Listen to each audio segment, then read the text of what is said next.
He's the one person who refuses to condemn. He just puts it back on them as, he who committed no sin, throw the first stone, and then to the woman, go and sin no more. So there's something going on there with this idea of the accuser, which is Satan, and the not accuser, which is Christ, the one who does not condemn, the one who does not, there is therefore no condemnation, Right. So in that sense, you could say, okay, now the simple version is there's people who do good things and there's people who do bad things, and the ones who do bad get punished and the ones who do good get rewarded, and that's it. But here you have a more complex story where it's like, okay, well, the woman was guilty, I guess. All of the people involved apparently were also guilty because they wouldn't throw a stone, because now they realized nobody's without sin, so you can't throw the stone. And it resolves itself without a punishment. It resolves itself without a punishment. And so you're going, okay, well, that is definitely different than, let's say, Oedipus Rex, where it's like, or any tragedy, any ancient tragedy. It's like somebody that, they talk about the tragic flaw. It's like once that flaw is introduced, that flaw is going to cause them to die. It's like a little, poison that is interjected into the story, and the obligatory logic of the story is, like Walter White in Breaking Bad. Like once he turns bad, he's going to keep going in that direction until he destroys himself, and that's just the logic of the story, basically. The tragic. Right. And but we don't know that till the end. I mean, the thing that makes Breaking Bad, I guess a lot of people say it's the best TV show ever. I'm going to stick with The Prisoner because I grew up on The Prisoner. But I did really enjoy Breaking Bad when I finally got around to watching it. All right, everyone. Welcome back. I have the distinct pleasure of having to be able to steal more of Justin's time on this Girard subject. We're both, deeply invested and deeply interested in this. And from the comments we got on the last video, it looks like a few of you are too, and that's enough for us. So we're going to do this again. We're going to talk more about Girard. I think we're going to have more of a focus on, say, the middle of his theory, at least in terms of how he couched it in the David Cayley talk that I referred to before. And we're going to go more into the myth and that side of things. And on that note, Justin, I know you wanted to dive in at a certain point. We're probably not going to go back to the book just because the pictures aren't going to be as helpful this time around. But we did want to flesh it out in a similar order. Yeah. Okay. So to review, so essentially Girard's theory is the first thing you have is a crisis. The crisis is caused by rivalry and mimetic desire, which causes a situation that he calls all against all. Everyone is in conflict. And then you have the scapegoat. The scapegoat is someone who you blame your problems on, and then it becomes all against one. And the all against one creates a peace, a temporary peace within the in-group, because they can focus their energy on that one scapegoat. And then you have a peace for a time, and that's what he calls the kingdom of this world. He calls the kingdom of this world. And then you have in history the emergence of the Hebrew point of view and the Gospels, which exposes that mechanism, the mechanism of creating peace. Okay, so this is his theory. Now, I think the best way to understand it is his comparison between the story of Oedipus Rex, of the Greek tragedy, and the story of Joseph. Now, his theory, and it lines up with what Stephen DeYoung over at the Lord of Spirits guys talks about, which is the idea that Oedipus really, and a lot of those Greek tragedies, represent the end of a very long tradition. And so that you can imagine similar stories to Oedipus stretching back in time and back in time and back in time. And that there is in Gerard's point of view, there is or his theory is that the story of Joseph in particular is designed to, or mirrors the certain events within the Oedipus story. So let me see if I can pull up my notes here. So the way that Girard compares them is phase one is the expulsion of the victim, exiled out of the family as children. So Oedipus is exiled out of the family, and Joseph is exiled out of the family. And you can say, okay, so the brothers, they're jealous of Joseph's favor with the father, similar to how Cain is jealous of Abel's favor with the father. There's a thematic thing there going on. Then phase two is just like Oedipus, this is a quote from Girard, in short, Joseph barely escapes death and is expelled from his own family. This is a mimetic crisis and a single victim mechanism. The community gathered unanimously against one of its members and violently expelling him. Then, in both stories, we have the protagonist rising up to the top of the outside world. So in Oedipus, it's Thebes, and in Joseph, it's Egypt. So now you have your innocent person, Joseph, being now, because of his integrity, rising up in Potiphar's house. And then there's a riddle, and the riddle is solved by the protagonist. So in Oedipus's case, it is the enigma posed by the Sphinx, and that allows him to go to the top of Thebes. And in Joseph, he solves the riddle of the dreams, of Pharaoh's dreams, and that allows him to go to the top of Egypt. So then they both become foreign rulers in the outside community. Now, the point of departure is in Oedipus. They wonder, okay, what's going on? Why is there a plague on Thebes?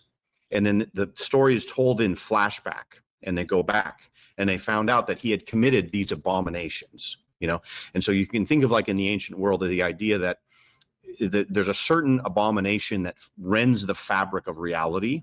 And so it's fratricide and incest. So killing his father and marrying his mother. And that causes, and so when that's revealed, so he basically understands, oh my gosh, everybody understands he's the reason why we're experiencing this. So now we have to exile him. We have to expel that person from our midst, and then the plague will go away. So it's this notion. It's very similar to Jonah, where they say, oh, there's a storm. Okay, we got to throw him overboard, and then the storm will stop. Something along those lines. And so the difference, according to Girard, is that as you go along, you'll notice that Joseph is always falsely accused. So Potiphar's wife accuses him, and he's not guilty of what in that story would be parallel to the incest episode of Oedipus Rex. Mm-hmm. So he's actually not guilty of that. So he is not the cause of the famine. So in Oedipus Rex, you have a plague, and in Joseph, you have a famine. And you realize, okay, Joseph is not the reason for the famine, and he is innocent of this accusation from Potiphar's wife. And then finally, when you get to the end of Joseph, rather than the community saying, okay, we found the problem and it's this guy, and like Jonah, let's throw him overboard, let's kick him out, let's exile him. Instead, you have the proto-martyrdom of Reuben. Is it Reuben, I think, who says he'd rather die than allow Benjamin to be kept? I think it's Reuben, right? Don't remember. You don't remember. It's either Judah or Reuben. But anyway, so one of the brothers, yeah. So basically, in the story of Joseph, he sets a trap to let them do this this murder again. So they had, for all intents and purposes, murdered Joseph, by selling him into slavery. And now the only thing between them and their inheritance is Benjamin. And so Joseph lays a trap, basically, and says, you know what? I'm going to keep Benjamin. You guys are going to go home to your father and tell him that there was nothing you can do. And what in the back of your mind, you're thinking, oh, well, now that means since Benjamin was the last one between them and their inheritance, what they wanted, that would be the completion of the task that they started with Joseph. So he wants to know, here, I'm going to give you this temptation to commit this. And then what happens is eight of them fall for it. And the very last one says, no, take me instead. I want to be the one who you keep here. I would rather die than go back to my father and tell him that Benjamin is gone. So there's what Girard calls the reversal of the myth. So these biblical stories, according to him, they're going along, and you're starting to notice, hey, wait a minute, there's a difference here between Oedipus and Joseph, and the difference is, Joseph actually didn't commit the incest, quote unquote, and he also isn't the cause of the famine. And now we have a reversal where instead of Joseph being the one who is sacrificed, like in the beginning of the story, Reuben volunteers his own sacrifice. And so that is the reversal according to the let's say the biblical model of these stories, that he calls it the dramatic reversal, the inversion of the myth. Right. And so I think that is his essentially his way of saying that why the biblical stories are revelatory. What is it revealing? Right. And it's revealing what he calls the kingdom of this world, which is the accusatory nature of Satan. There's one saint who I went and looked for the quote. I couldn't find it, but I think it's Gregory the Dialogist says that that Satan accuses in both directions. So Satan accuses God to the humans and accuses humans to the gods, to God. So if you take the Garden of Eden, what is the accusation in the Garden of Eden? Well, the reason why that prohibition is there is because he doesn't want you to be like God. The reason why your dad doesn't want you to go out into the street is because he doesn't want you to have any fun. So it's taking it's accusing God of having the wrong motives, and then I think it's Gregory the Dialogist then says, now take a look at Job. What is the accusation there? It's the exact same, but it's flipped, it's mirrored. So now he says, Job, the reason why he's obeying is because he doesn't have the right motives. So the same accusation that was leveled at God in Genesis is the same towards God to the humans is now leveled to God about the human Job. And so this fits in, I think, with what Girard is saying as the accuser.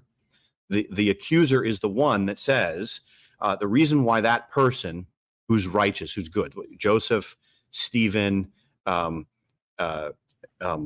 who's another one, Isaac, anybody that you find that's innocent in the Bible and somebody wants to accuse them, it's this spirit of, let's say, this Luciferian spirit, which says, rather than you trusting that prohibition in the garden is right, that God is giving you this prohibition like a loving father in good faith, you question the motives of that prohibition. And rather than thinking that Job is righteous because he's righteous, you question the motives of Job and say the only reason he's righteous is because he wants to get something, And so I think that's what's going on in Girard when he says that the kingdom of the world is exposed with this story where you have this story told from the point of view of the victim rather than from the point of view of the mob.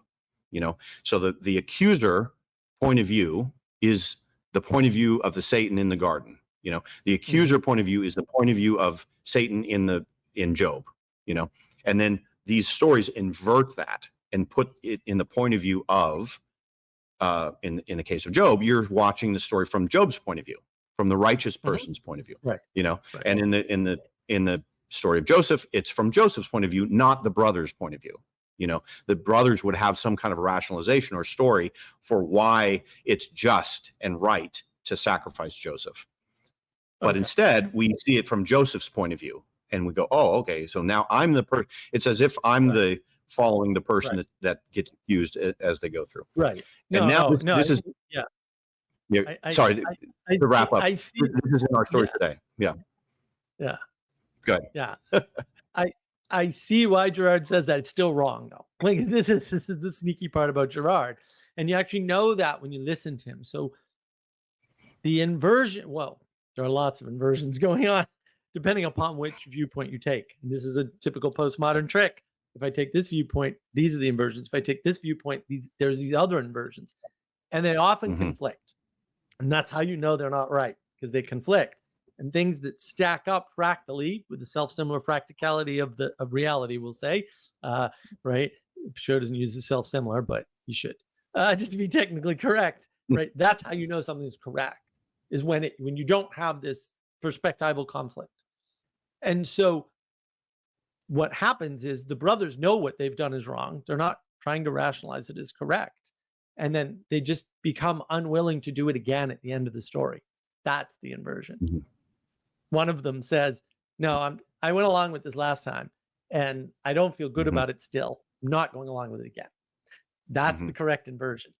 And that's also redemptive, right? That's also in the eyes of Joseph redemptive, right? That's what redeems the whole thing.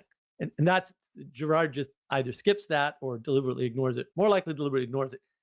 I want to go over some notes from this because he talked about this in the David Cayley interview. I found it very interesting. So solving a riddle and interpreting a dream, you can compress the world, squish it, reduce it, flatten it to those two things being the same, but they're not even close. And that's really a problem, right? Because in one, you've got an authority, a sphinx, which is, there's so much going on there, right? First of all, it's a sphinx. I don't know if you know this, Justin. I ain't never seen a sphinx. So, like it's clearly a symbolic representation of a higher authority that's literally in the text above, right? And also guarding and also immediately deadly somehow, right? Okay. And so the king in Egypt doesn't or the pharaoh doesn't represent any of that in that way. In a different way, yes, but not in that way. And a dream is a mystery. It doesn't, whereas the riddle is a gate. It's actually a gate, right? And so you've got a mystery and a gate.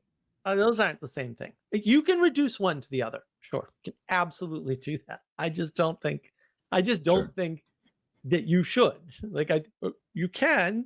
So you don't think that that the story of Joseph, that you don't think the story of Joseph is commenting on the pattern of the Oedipus Rex? I wouldn't say that. I would say that they're not analogous stories in that way. I would say that the we'll call them the earlier myths and the later myths, just to keep it simple, right?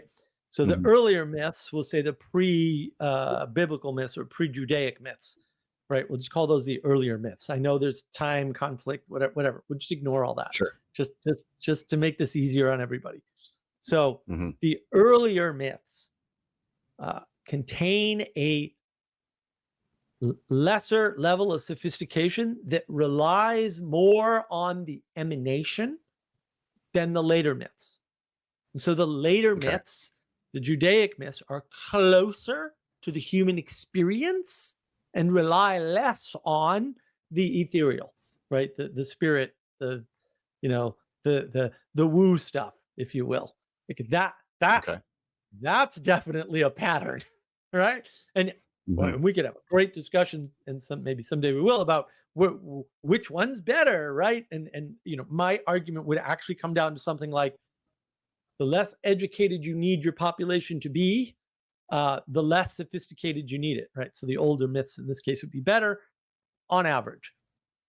And like I said, there's a 6-8 hours of material right there, just in the discussion I've already got going in my head now, because that's the oddity of my brain. But we're not going to go down that rabbit hole. So what I would say is the difference between a riddle as a single solution and a dream as multiple interpretations.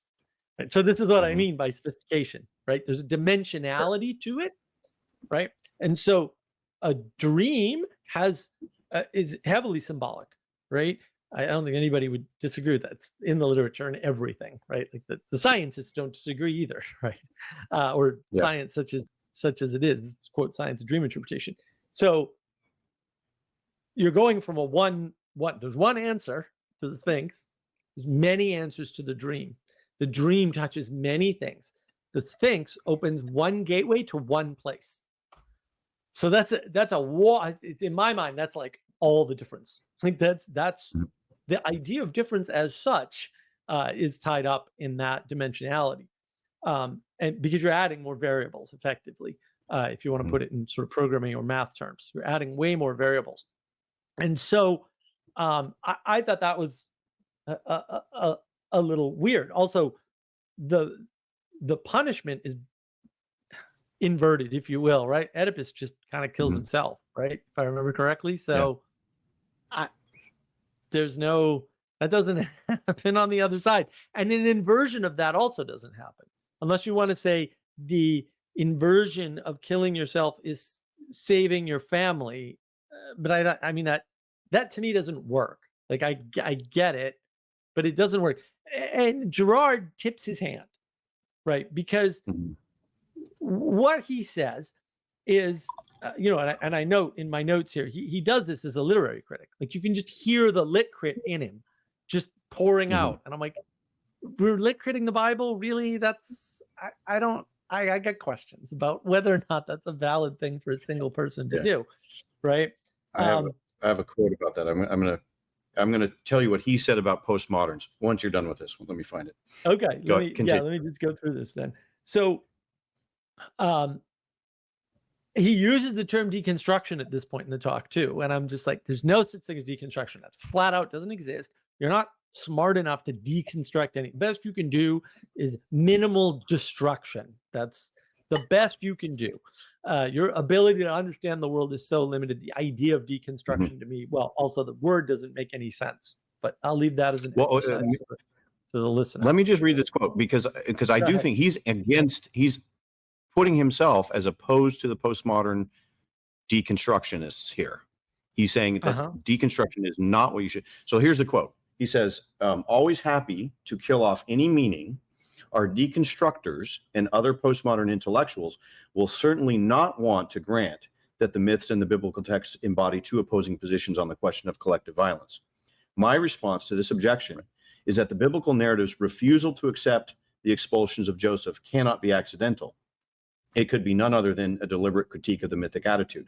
The biblical author probably intended to criticize not the myth of Oedipus specifically, but one or several unidentifiable myths that must have been similar to the Oedipus myth at the time. So he's saying that the postmodern deconstructionists would say there's no intentionality in the Joseph story. There's no relation. It's not trying to interact with the cultures around it. It's just what it is, and it doesn't mean anything. And Girard is trying to say it does mean something, and it is saying something, and it is saying something different than these pagan myths. Right, but again, he says he's deconstructing. So he's very sneaky about this. No, he said it. I don't know. He said, well, maybe. Right. Maybe. And he just seems to always be saying something that he does not like postmodernism. He's against postmodernism. You know? He says it, and then he does a postmodern move in saying it. And like, maybe. Hats off. Like, that's sneaky and brilliant. Also evil, so I'm still a no on the evil, right? All points removed for evil. Okay. So that's and again, he does actually give it away. Not only does he use the word deconstruction, but the thing you just outlined, what he said was the literary critic that wrote the Bible was lit critting the old myths. That's what he said. And like, okay. I can see what you mean by that. Yeah. If the world were made up of lit crits, maybe, but I almost certainly couldn't have happened. Like, well, that's kind of a big deal, right? Because the Greek myths do not infiltrate the Judaic culture at all. It's Judaism. Well, this is something where I think really Stephen DeYoung is a big element here. So Stephen DeYoung, right? Yeah. What he argues is that you can look at the Greek myths as the continuation of a tradition of storytelling and a certain way to understand the world that stretches back into Mesopotamia. So it's not really different. I mean, yes, the names are different, sort of like you have same as with Roman culture, where you have, you know, Jupiter and Zeus and et cetera. But that you should look at the Greek worldview as the end of a long tradition that stretches back and interacted with the Egyptian myths and the Mesopotamian myths. And so that all of that stuff kind of had a very similar worldview, and that the Hebrews were then putting themselves as, here, we're doing something different. We're understanding the world in a different way than that. And you can really compare the Greek and the Hebrew and say, okay, now if you want to see the difference between these two ways of understanding the world, those are a good comparison. So the time frame thing, he argues that you actually don't think of it as specifically Oedipus Rex, that somebody back read Oedipus Rex, but rather that there was another, that Oedipus Rex is the end of that tradition that stretches back to earlier. Right. The problem is that's also known to be wrong. And this is where everybody gets mixed up, right? Oh, you disagree with him on that? Okay. No. I mean, it's based on a very simple evolutionary theory that is also wrong. And you're going to find out real soon, because the data is already there, and it's going to get popularized in the next 10 to 15 years. The data was there a long time ago, but whatever. The new discoveries just happened like within the past 5 years, right? And like if you run a simulation of evolution, you already knew this. What ends up happening is everybody thinks everything has a single seed root, because evolutionary theory popularized that idea, that, like the out of Africa thing. It's wrong. It's flat out wrong. This is the funny part. It's flat out wrong. And we already know this genetically. Like the DNA results are actually already in. Some people are resisting like admitting this, but there's all kinds of information. It has been since the beginning, but like now there's like real big information. Like, wait a minute, things evolved independently. Now, if we flip into the world of myth, which is where we should remain, and we should not become materialists, as many people are prone to do. It's very hard to resist, because we're material beings, right? To some extent, to a large extent, right?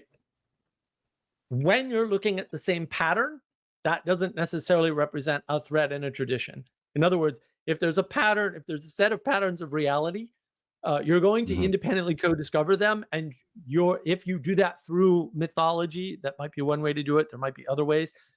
Those myths will look similar, and some will look more advanced than others if you use a progressive lens. If you say, we're advancing, there's a thread. If you say that, you start from that assumption, it'll look like that.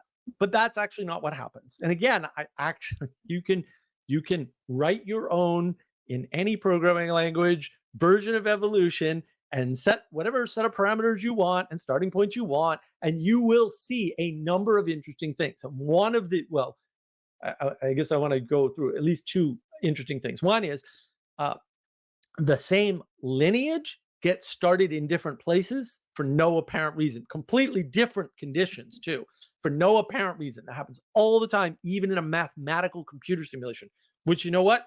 That's really strange. These are highly controlled conditions relative to the conditions that you would have found, on the early Earth, or whatever, however you want to frame it. The other thing that happens is that things tend to converge in very strange and unexpected ways. And so you'll start out with two different things, and maybe the goal is make a walking being, right? Or something, however you code that. There's different ways to code it. I don't want to get into the programming. I could talk about that for months straight. Right? However you code that, and it really doesn't seem to matter much. Obviously, I haven't tried all the methods, but 3 or 4 is good enough to say, hey, this is weird. This pattern always happens. Things will start in a different place and converge. And sometimes they diverge, and sometimes they don't. And that's really weird too, because you would expect different starting conditions, especially with math, to not come to the same pattern in the middle effectively. But that happens all the time, actually, in an evolutionary simulator, which is really strange, actually. It's really, really weird. But that happens. And so what you expect is you expect to see some of these same elements, even with different cultures coming up with them. Now, if you want to go back to Mesopotamia, you're gonna have a problem because Mesopotamia splits, right? And so there's like at least 3 that I know of, and I don't. I'd have to dive deep to figure out if it's more than 3. There's 3 that I know of branches of their mythology that we know split off. And you could argue one of them's Egypt and whatever. And then, there's a real good argument to be made. And I certainly wasn't the first person to notice this, but I noticed it years ago that monotheism came out of Egypt. And boy, does that make a lot of sense if you just tweak a few biblical stories a little ways, right? The timeline actually matches pretty closely too. So obviously I'm not the first one to notice this. So I understand that, but the tell, aside from deconstruction from Girard, is he actually says the following. He says, Joseph is a god because he's second in command to the Pharaoh. And I was just like, my next note to that is, this is a pretty big error because it's a pretty big error, right? So in the ancient Greek tradition, which one comes first, and which right now we get all crazy if we're doing the progression thing. It doesn't work correctly anymore, right? In the Greek tradition, there are mediating factors. Okay, in the Orthodox tradition, I'll call it, the angels are the mediating factors, and I think they're the only ones. Although this is an area that I know very little about compared to everything else, oddly enough, right? In the Greek tradition, the mediating factor is this weird Sphinx creature, right? And there's other mediating factors, and they have messengers. And so they have a much more broad pantheon of higher creatures than say the post-Judaic tradition, which sort of brings things into a finer focus. Yeah, it would be the Egyptians, right? Because he's in the Egyptian. He would be considered a god by the Egyptians, is what Gerards. Yeah, but so in Egypt, what you have are hybrids. And it's not that you don't have hybrids in Greece, but you have different types of hybrids, and they're primarily animal hybrids. And in Egypt, they're animal-people hybrids. They have animal and animal-people, but they have a hierarchy of hybridity that's very, very different. And that's what I'm saying. It's like, those patterns are definitely in Egypt and in Greece, but they're so different. And there's no reason to believe they came from a single lineage. So apply this. You know that. Yeah. So what I love is just spell it out for me like I'm an idiot for me. So let me see if I can understand what you're saying. Let's say you have 2 stories from 2 different places, and it seems like they're the same story. Like, for example, multiple flood stories. So you've got different, Noah in different, the figure of Noah surviving the flood in multiple places. And what you're saying is they do not, the fact that they resemble each other is not necessarily, well, the fact that they resemble each other could be just accidental. It could be just that you can have things can have different origins and converge inexplicably. And that it's a mistake to think that they have some common source. Right. Well, the common source isn't as a result of a lineage, say, that happened as a result of a progression. The common source is they're pointing at the same pattern, right? Because there's patterns of reality. Those are everywhere because that's by definition, they're everywhere. And so when you're both pointing at the same pattern of reality, this is that which side of the elephant are you on problem, right? What part of the elephant are you touching? Right. Still an elephant. It's going to look a lot like you're still going to say it's big. You're going to say it's so big I can't touch it by myself. Like all those things you're going to have in common for sure. Like there's no question about it. And that's fine. And then maybe you infer something. Maybe you infer that a front leg is a back leg, or vice versa. Yeah. Sure, that's going to happen too. Because what do you know? It's an elephant. It's way bigger than you are, right? Or left and right. You're going to get those confused. But those stories are going to look pretty similar, right? And that's absolutely going to happen. There's no question about it. Yeah. That happens all and the so time. the implication, what I want to try to get straight here is what the implication of that is. So the implication would be that what has been happening in the tradition of, let's say, the Judeo-Christian tradition is to compare two similar things and to say, for example, Prometheus and Lucifer. So Prometheus steals fire from the gods, gives it to humans. Lucifer gives them the apple. And say, okay, well, they're like the same figure kind of, but one of them, in one story, it's good that he stole fire from the gods, and then the other one, it's bad. And so the implication then is to say, okay, well, this one is giving us a different value system, or saying something different about how we should live our lives, let's say with respect to technology, technology, techne, given to you by some higher being. You might not be ready for it, and you might misuse it, like we did with the nuclear stuff, Right. And as opposed to saying they're just the same. They're not really supposed to be compared to. You're not supposed to say, well, this one has this value system and this one has this value system. You're just saying, well, they're similar, but that doesn't mean anything. It doesn't mean we should infer something from that. We should just notice it. No, I think you can infer lots of things from it. And I think, again, what you can infer is, for the older mythos, as outlined earlier, right? You're dealing with a culture that, for whatever reason, we could argue it's an intelligence quotient problem or something if you wanted, although I think that's a second worst frame that you could come up with in the universe. You could say that population is not sophisticated enough to deal with a complicated set of material relationships, and so they're better off dealing with the abstractions of the gods and the servants of those abstractions, which are hybrid animals or something, right? Whereas we'll say there's a level of cultural sophistication in the Judeo-Christian line that existed because whatever reason, doesn't really matter. You can pick half a dozen off the top of your head if you studied history well enough. And maybe you haven't, fair enough.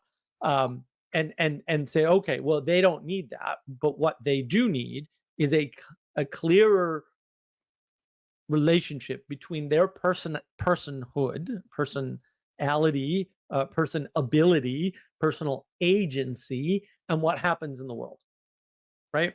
And so then you get two sorts of ways of interpreting these stories, and one is the outside world is the outside world, and you just don't have control over it, right? As much as you might like to. And this is where the literary critic can't engage, right? Because everything for lit crits is I control it, because I'm the criticizer. Well, if you're criticizing it, you're in control of it, right? At least to some extent.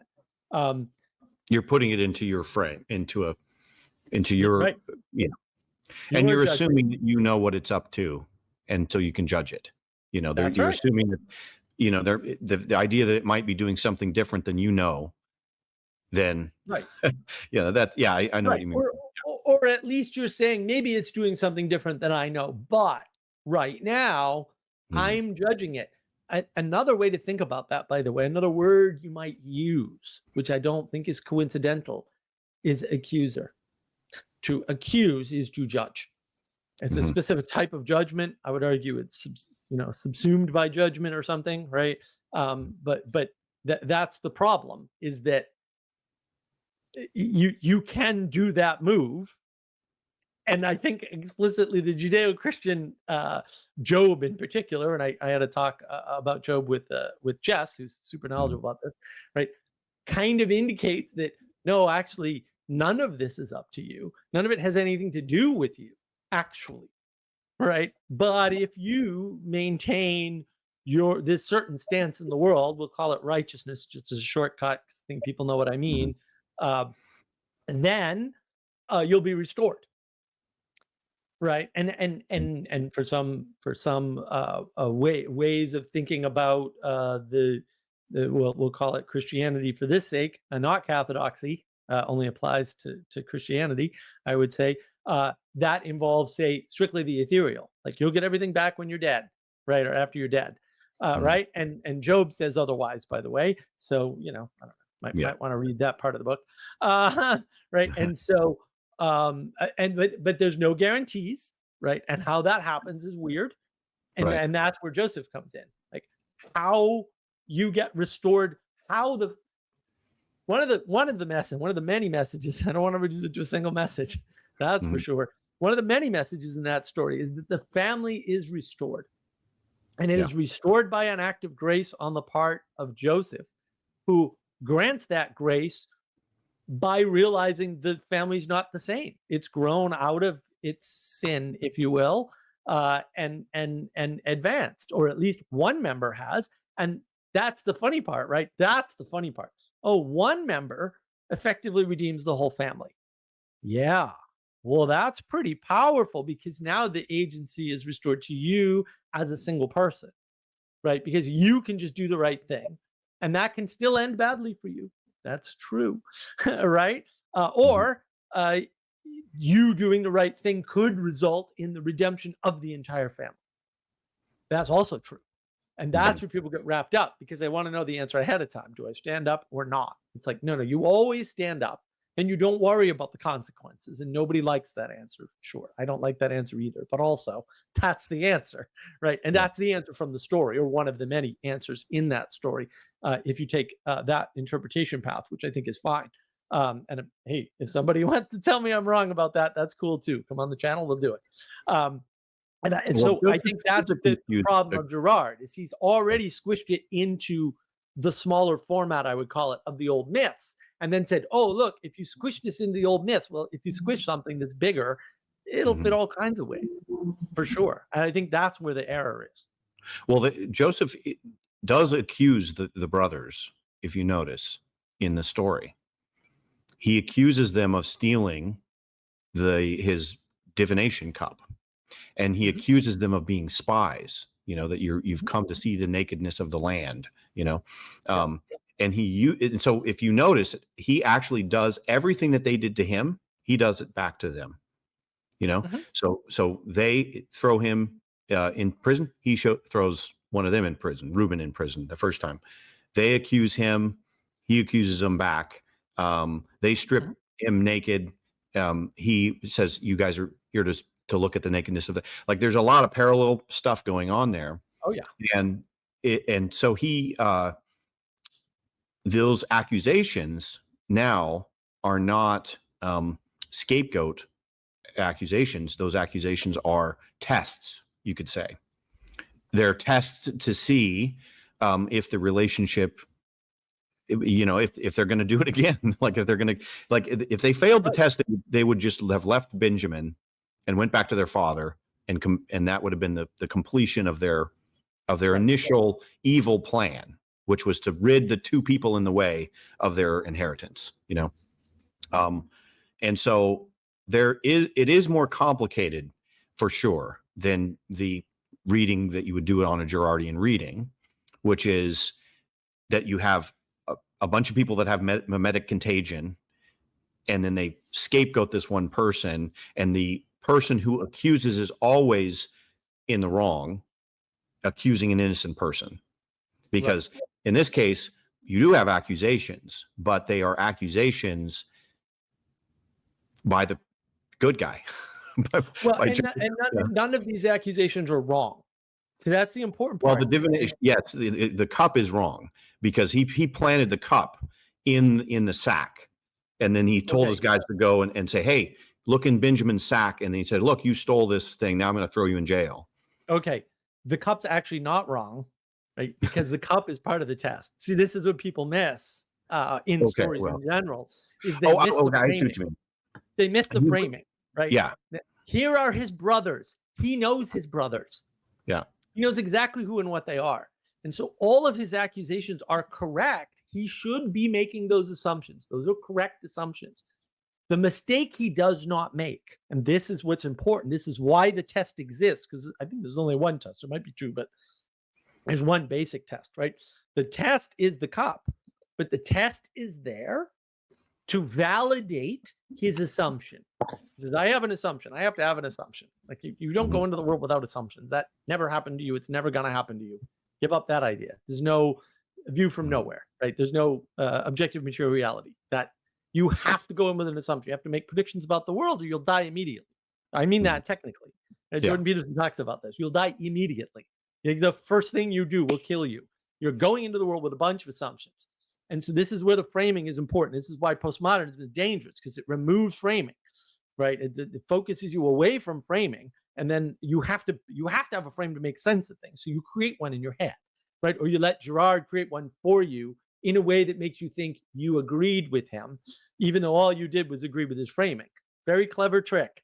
Again, all the points for being clever, 0 points for being evil, right? And so what happens is he's already got the frame, like the things have already happened. He knows who his brothers are. He knows what type they are. And instead of relying on his assumption, he runs a test to see if he's wrong.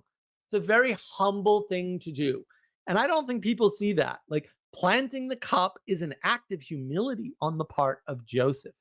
It's not only that, but there is that component, because he wants to know, are these the same people that they were when they did what I know they did, because they did it to me. See, that's also important. Like, understanding the perspective of the person taking the action is fantastically important, right? Especially in the biblical stories in particular. Like, understanding the motivation of the agent, especially the wronged agent in this case, because Joseph has still been wrong. Like, nothing's been mended yet. It hasn't happened. And also, the progression is important. Like, progression is real, and you can't assume that he knows the end. Right? He's running a test because he's made assumptions, and he has no way to know if those assumptions are still correct. But he's humble. Maybe my assumptions are wrong. Let's run a test. He runs the test, and he finds out the information. And that's a bummer, right? Because it means, Justin, that, as much as I deeply enjoy our conversations, I have to test our relationship every once in a while.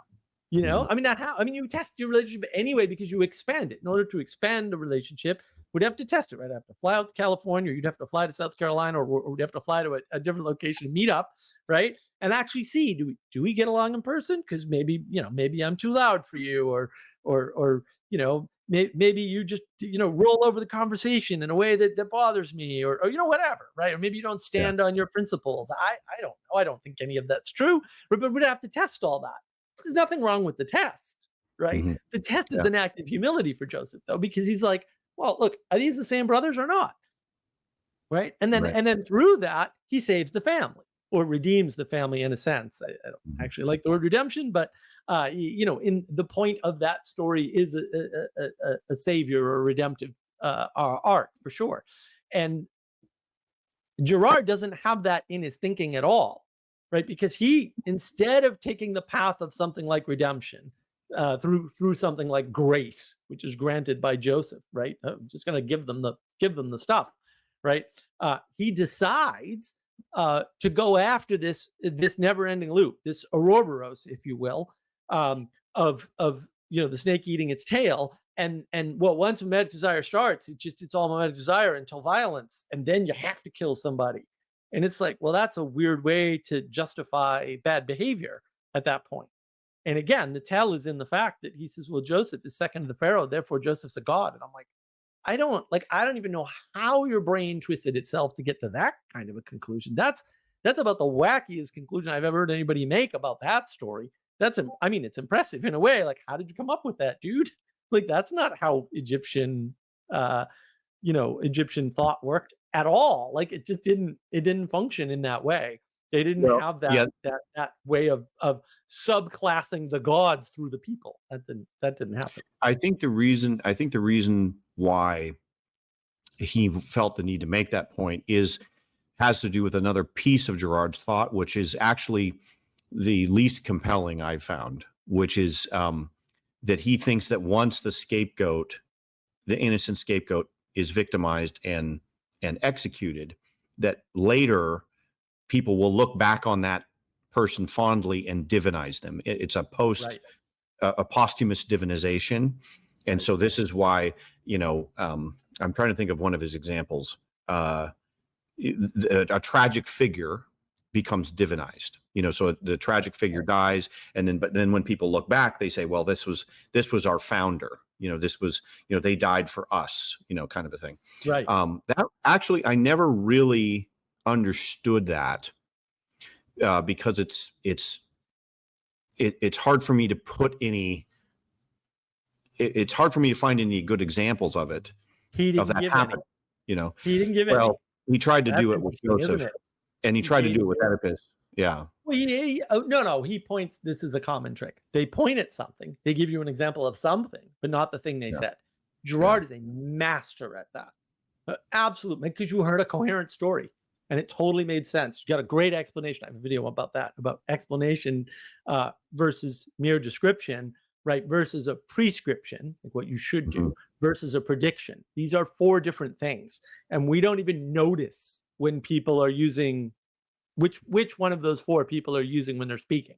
And it's super important, because when you don't notice that, sometimes people will give you a coherent story that sounds nice, right? And they'll use that to give you a prescription of something you should do, right? And they usually don't do that explicitly either, which means it sneaks into your brain and you don't even realize, oh, you're doing that because this guy basically told you to. Not in so many words, though, which is the worst case scenario. Right. And Gerard's very good at that. He does that in a number of places. He tells these great stories, and he's, that the stories are fine and they're often coherent, but either he leaves out alternate interpretations, which is a really weird, like, if you're going to be a lit crit, at least give me 4 interpretations of everything, like at least 4, right? Otherwise, I don't know what you're doing. Right. And so he makes these statements, and then he makes other statements, proves the other statements, and doesn't prove the upfront statements, or vice versa. It doesn't really matter, right? Proving some of what he's saying and not all of what he's saying. But because you're hearing right things that match, you go, oh, well, you must be right about these other things. By extension, your brain does that all the time. It kind of has to. And so he's kind of weaponized that against people. And so, another thing in here is there's a presumption on Girard's part of progression, and it ignores things like signals and escalation. And so this goes back to something like the bullying conversation. So the reason why bullying is important, there we go, that blew up the channel, everybody just clicked off. The reason why bullying is important is because it sends a signal, and you have to figure out what to do about that signal. It's a signal of a statement of hierarchical authority. Right? Whether it's true or not is not the relevant point. The point is you have to learn to deal with that, because sometimes it will be true. Like sometimes the bully is the biggest, baddest boy in the schoolyard, and if he wants to beat you into a pulp, he's going to. And so you actually better just do what he says, because the world is like that. Like you go to work, that's like that. In fact, I heard a story literally last night. It was a wonderful story. This person that I know on my Discord server was saying, hey, the boss is going to be out tomorrow, and so it should be a good day. And I was like, oh, does the boss actually get in your way of you doing your job? And he said, no, my boss is not a micromanager. And I went, oh, tell me more. Like, what do you mean? Then why do you want him gone? And he explained his boss often comes up with terrible ideas, and that pretty much everybody knows are not going to work, and then he has to do them knowing they're not going to work. And he's like, it's not, but he's got a good job and he's happy at it. Like he's not sad about this condition, but also he has to put up with this condition. And, I've worked a number of places, done a lot of consulting, right? And so that happens everywhere. Happens every single job I'm on. The nice part about consulting is you can give them the right answer, the exact right answer. You can back it up with all the data and facts in the world. And when they ignore you, you don't care, because you're making the same amount of money, whether they go with your suggestions or not, right? So it was great for me. Consulting was fantastic for me, because I could just go, I got the value that I wanted for the work that I did. And if you didn't find the work valuable, that's okay. I'm okay with the fact that, that I did things, right? And that I got appropriately, remunerated for them. And when I worked full time, especially at Fortune 500s, and typically that didn't happen, right? I do some work and they'd be like, you had nothing to do with this project. I'm like, I actually did that entire project by myself because you guys refused to help me. And now I want my bonus. And then, no, there's no bonus for you. And I was like, oh, this sucks. I'm going back to consulting. Thank you very much. Because at least there, you know up front what you're getting. you're doing the work, right? And so that relationship, learning about that relationship, you can say, oh, bullying is extreme version of that. True. Right? Putting up with the conditions of the world that you have no control over because you're small and weak, or because somebody else is just more boisterous, or whatever. It doesn't even matter, right? It doesn't matter why they're a bully or how they're bullying you. That's actually really important. And if you do it correctly when you're young, you'll have a better sense of how the world is when you're older, and you won't get sort of wrecked on the rocks of a story like Job. And I love Jess. We've talked about this before. Obviously, I did a video. I'm going to do another video with him, hopefully, on this. Like, you won't get so wrecked on the rocks on a simple story about, hey, the world is bigger than you and you have no control over it, and you don't even know what's going on or why. And you can't in some cases. Some cases, maybe you can, right? But in a lot of cases, you can't. You just can't understand why things are happening to you. And so you're subject to them, right? And they're objecting in a way to your experience, right? Like, I want to experience that when I do a good job, I get a bonus. And you know what? That never happened to me once in my full-time employment, which is why I primarily stayed in consulting, because then I didn't care about, there was no bonus. I got paid pretty well up front, so I wasn't worried about it. And that's actually all the same pattern. It's a pattern of submission to things that are outside of your control. And if you don't get that, if you don't know how to participate with things outside of your control, if you don't have a framework for dealing with that, it's going to be a problem. And I think Girard misses all that because he doesn't talk about signals, right? He doesn't talk about escalation, because an escalation is something like, well, look, if you do this, I'll punch you. Like, if you insult my mother, I'm going to hit you. You're welcome to insult my mother. I can't stop you, but I'm going to hit you, right? And you get to decide, is that a good deal or not, right? And if you think I can beat you in a fight, maybe you don't do it. You know when else you don't do it, though? And this is really important. When you think the fight isn't worth your time, energy, and attention, effectively. So one way, and basically effectively, I know I'm gonna jinx myself here, never lost a fight, ever. And I'm not a big guy, right? The reason why I never lost a fight is because I'm a berserker. And people know, you can send me to the hospital, you can break my arm, whatever. You're gonna be in the bed next to me, though, dude. And it's gonna happen. Like, I can do a lot of damage. I'm very fast. I can do a lot of damage to you. It doesn't matter how big you are. And I tell people up front, like, you can do this if you want. I'm probably gonna lose, but you're gonna be in a bed next to me in the hospital. If that's what you want to do, let's dance. And you know what? No one's ever taken me up on that offer. Thank goodness. And I hope no one ever does, because I don't want to go to the hospital, and I want to put somebody else in the hospital. I just don't. Right. But it's important that people know that is the outcome.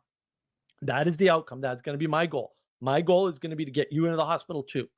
So if you're comfortable with that, and whatever thing you're standing on is worth it to you, then you can go for it. But you know what? No one's ever thought that was true so far. Again, fingers crossed. Thank goodness for that, right? Mm-hmm. But that signal is important, because I don't tell you that. Maybe we get into a fight, and maybe I send you to the hospital, right? And maybe because you're not expecting me to fight as hard as I can, you go a little easy on me because you're the big guy, and you can take it easy, right? This is a common theme in movies, right? The big guy takes it easy. It's the tortoise and the hare. The big guy takes it easy because he's being nice, and the little guy doesn't. He just goes all in. Right. And this is, I used to have a lot of old cars, and they were all beat up old, 60s and 70s vehicles that I could get for cheap. Right. And fix them myself. And then I'd go out on the road, and I'd be next to, a fancy new Mustang, and only one Mustang ever beat any of my cars. But part of that is just, when the light turned green, I punched it every single time. I just punched it. It wasn't a question of whether or not I was racing you. I was definitely racing you. And that extra quarter of a second, because in some cases it's a quarter second, in some cases a half a second, because people are pretty slow, right? I mean, I'd have one foot on the brake and one on the gas, and I'd know exactly the ratio and the whole 9 yards. I mean, when I was ready to go, I was ready to go. It's not that my car was faster. In many cases, my car wasn't faster, but I was quicker off the board because I knew I was racing, and I knew I was going to win. I'm like, no, I'm in this 100% to win from the word jump. Mm-hmm. That gives you a huge advantage. But What that means is that there's an automatic power imbalance, right? And I've told this story before. I don't know if I've told on video. When I took Kempo karate when I was younger, I have one instructor in particular who, wasn't really following quote a formula per se, but he liked to get us to do sparring. And I was excellent at sparring because I have this fast twitch nerve fiber stuff. It doesn't work so well when I'm ill, but when I was younger, I didn't have my illness, so I was really fast. I was unbelievably fast. I didn't appreciate it at the time. So when I sparred, he always sparred me 2 belts up, 2. And these people had way more skills, right? But once I had basic, kicks and hits down, I never lost a sparring match ever. And the reason had nothing to do with skill. It had everything to do with I was just physically faster than these people. And I knew just enough I was good enough at my basics. Maybe I wasn't great at the basics. I don't know. Maybe I was okay. I don't know. But I was good enough at my basics that they could never win. They could never win. And, so I'm sure there were some close matches or whatever. I mean, he always determined, which one was what. But like, they would never even hit me because I'm fast enough that you just can't hit me. Like you got to be faster than I am, or it doesn't matter how many moves you know. Right? It doesn't make a difference. So there's these little asymmetries that aren't so little. And if you go all in, that was the other thing, man. When we started sparring, I had, a lot of people have anger, especially when they're young. I never had any anger, Justin. Anger's for the weak people who aren't going to make it, Justin. I have rage, and I can channel it really well. And I would just bang, and I was on. I was totally on, and I would just attack these people, and they were like, "Whoa!" They've got all these defensive strategies on just so quick that their defensive strategies just put them on their back feet, right? Because I'm just still coming at them, and so. And there was an imbalance because I'm a small guy. I'm not huge, right? I don't weigh a lot. I never weighed. When I was young, I weighed 125, 5'9", 125. Not a big person, but I was so quick that people just couldn't. They couldn't kick me. They couldn't punch me. Right? Every once in a while, someone would land something.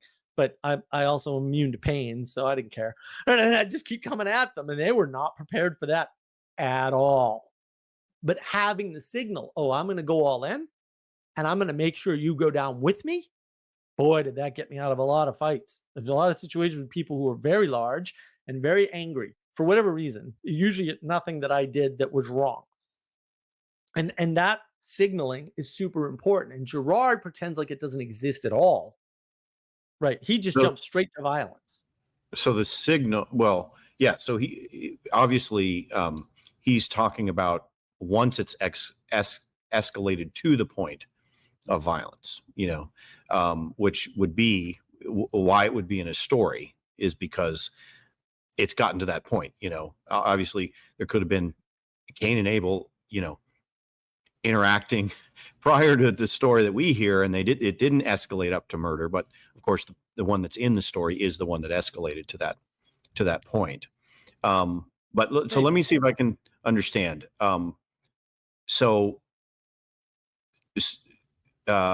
Signaling and escalation, you can de-escalate, right, and get out. So there's a sense of sometimes the mimetic desire and the rivalry that you have with someone will escalate, but you can also diffuse it, and that's how it is. I noticed, like with my little niece and nephew, I would notice one of them playing with something else, and then the other one starts to look at them, and then and you could step in as an adult and be like, don't do it. You can like talk them back, but you can see how where that escalation is going to lead. If you just allow it to take its course, it'll eventually lead to some kind of a conflict, some kind of an altercation.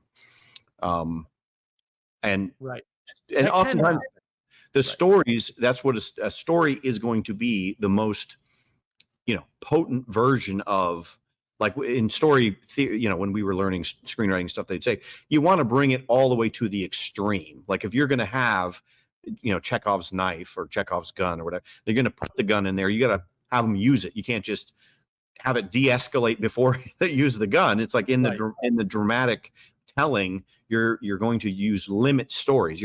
It's going all the way to the limit, Right. Well, And I think I agree that they say that, right? There's that if you put a gun on the mantle in Act One, you better use it by Act Two or yeah, something, right? In I a mean, play. unless you want the audience to be disappointed, like they're, well, why'd you show me that knife if you're not going to use it? Yeah.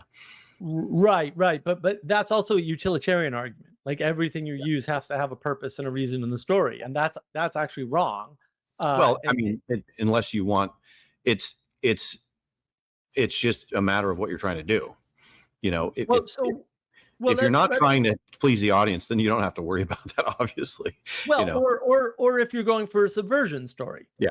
Yeah. And it's right. And so you can imagine that, let's suppose back a while ago, a few decades, I don't know, put it 70 years or 80 years or something crazy, if we want, right, that everyone was told this utilitarian argument about storytelling, right? Because Mhm. that happened. I've studied this a little bit. That happened, right? Then what happens is you run out of limit stories because there aren't that many. Right? And now all of a Mhm. sudden you want to put subversions in there. Maybe at first you put one or two, and the next thing you know, you're doing nothing but subversion, right? You're Christopher Nolan, uh, Yeah. right? And Uh-huh. and and that happened. That's a little weird, right? But if you Mhm. go back and you look at older stories that from before that advice, those stories are all still here and they're all better. So maybe the initial advice was wrong, right? And because I would make this argument, although I can't make it well because too long did not read. Uh, the Gospels, the biblical stories in particular, are full of de-escalations. They're full of opportunity. I mean, this is what makes them not myths, is that they're full of myths. Just tell like one or two, or we'll call them old myths. Sorry, getting sloppy. The old myths tell one or two points, right? Whereas the new myths don't do that. They're much more varied. They're much more allowing of different opportunities, right, to engage. And I think that's actually fantastically important. Is that they're giving you more options than the old myths ever did. And they're giving you more ways to see the world than the old myths did. And therefore, they're giving you more ways to engage. And the calculation, Nassim Taleb does a pretty good job about talking about this. The calculation that humans do is called risk. We make risk calculations all the time. We don't make the game theory style calculations. And I don't think I think John Nash figured this out. We don't actually do that, even though you can map math pretty well onto behavioral theory, but it gets into calculus really quickly. But it gets into calculus fast, right? What we do calculate is perceived risk, and Taleb does a good job of that in his books. Don't read his Twitter; that's garbage. But like his books are great, and that when you factor that in, signaling and escalation becomes important because you get to decide, and this happens all the time in a conversation, like you get to decide when you disengage. So for example, a number of years ago, when I was really young, really foolish, and very hard-headed indeed, uh, somebody uh, I was having a back and forth email conversation with somebody, and they had upset my sensibilities on politeness, which is not something you want to do because that makes me very angry. I really rely on polite behavior to be able to function in the world, right? Which makes recent times really hard on me for sure. Um, I knew that this person was the type of person that wanted to have the last word. And I gave them the last word after extracting every pound of flesh that I could. And that I should not have done that. So, I should not have done that. That was not a good thing to do. But also, like I knew where the point was, and I knew that I could get away with that. Like I could torture this person as much as I want, effectively, and I kind of did, right? And I heard later that that person spent 3 days at home crying, not able to go to work. So I'm Uh, very good at these things, unfortunately, right? And so, by the way, if I didn't do that to you, maybe you should be grateful, especially if yeah. you pissed me off. Not Yeah. you personally, Justin. I'm just saying in general, I have the capacity to do such things to people psychologically. You don't want to piss me off in that way. Mhm. I don't want to do those things either. So I would appreciate you not testing the limits because I do have limits and I do break occasionally, and that's not good for anybody. It's just, Mhm. and that's the thing about escalation. Escalation allows you to decide, well, Yeah. where do I cut this off? Because Gerard's right in a way. Like once mimicry starts, it has to end somehow. Right? He just only mentions one way it ends, and your critique is fine. Like, oh, of course, because limit story. But I don't think that's why he does it at all. Right? I think it's a more Sure. nefarious reasoning because he wants his other worldview to be correct. Where he's basically equating the Holy Spirit and Satan, which I think is ridiculous, as I said on the last talk. Right? But then he gets caught in the and everybody else gets caught in this loop where there are actually the world is pretty varied. There's lots of options, Well, and so let's you get to decide bring how it to egg. into an example. So the woman, that the stoning of the woman Mhm. story. Okay, that's a very important story in Girard. So what you said earlier was that the new myths, which are the Gospels, um, present a more complex and varied experience of the world. So similar to what you're saying with Job, where sometimes you just can't understand why something bad happened to you, and you're not going to. Well, okay. So think of that story. Okay, so they catch her committing adultery. They're about to stone her, and then the one person who refuses to accuse is Christ. He's the one person who does not join in the mob, let's say, and he doesn't even accuse the accusers either. He's like, he kind of stands out as the refusal to condemn. He's the one person who refuses to condemn. He just puts it back on them as, he who committed no sin, throw the first stone, and then to the woman, go and sin no more. So there's something going on there with this idea of the accuser, which is Satan, and the not accuser, which is Christ, the one who does not condemn, the one who does not, Right. there is therefore no condemnation, Right. there so in that sense, you could say, okay, now the simple version is there's people who do good things and there's people who do bad things, and the ones who do bad get punished and the ones who do good get rewarded, and that's it. But here you have a more complex story where Yep. it's like, okay, well, the woman was guilty, I guess. All of the people involved apparently were also guilty because they wouldn't throw a stone, because now they realized nobody's without sin, so you can't throw the stone. And it resolves itself without a punishment. It Right. resolves itself without a punishment. And so you're going, okay, well, that is definitely different than, Yes. let's say, Oedipus Rex, where it's like, or any tragedy, any ancient tragedy. It's like somebody that they talk about the tragic flaw. It's like once that flaw is introduced, that flaw is going to cause them to die. It's Right. like a little, poison that is interjected into the story, and the obligatory logic of the story is, like Walter White in Breaking Bad. Like once he turns bad, he's going to Right. keep going in that direction until he destroys himself, and that's just the logic of the story, basically, the Right. tragic. Right. And then this is But we don't. But we different, don't know that till the end. I mean, the thing that makes Breaking Bad, I guess a lot of people say it's the best TV show ever. I'm going to stick with The Prisoner because I grew up on The Prisoner. Yeah. But I did really enjoy Breaking Bad when I finally got around to watching it. Right. The Mhm. thing that makes Breaking Bad really interesting, though, is the opportunities where he does go in the opposite direction, and the opportunities he has to fix things. And the fact of the matter is, he doesn't, and almost everybody seems to miss this. I'm not accusing you of anything, Justin. We haven't talked about this before, but I have a particular good friend of mine who totally admits this.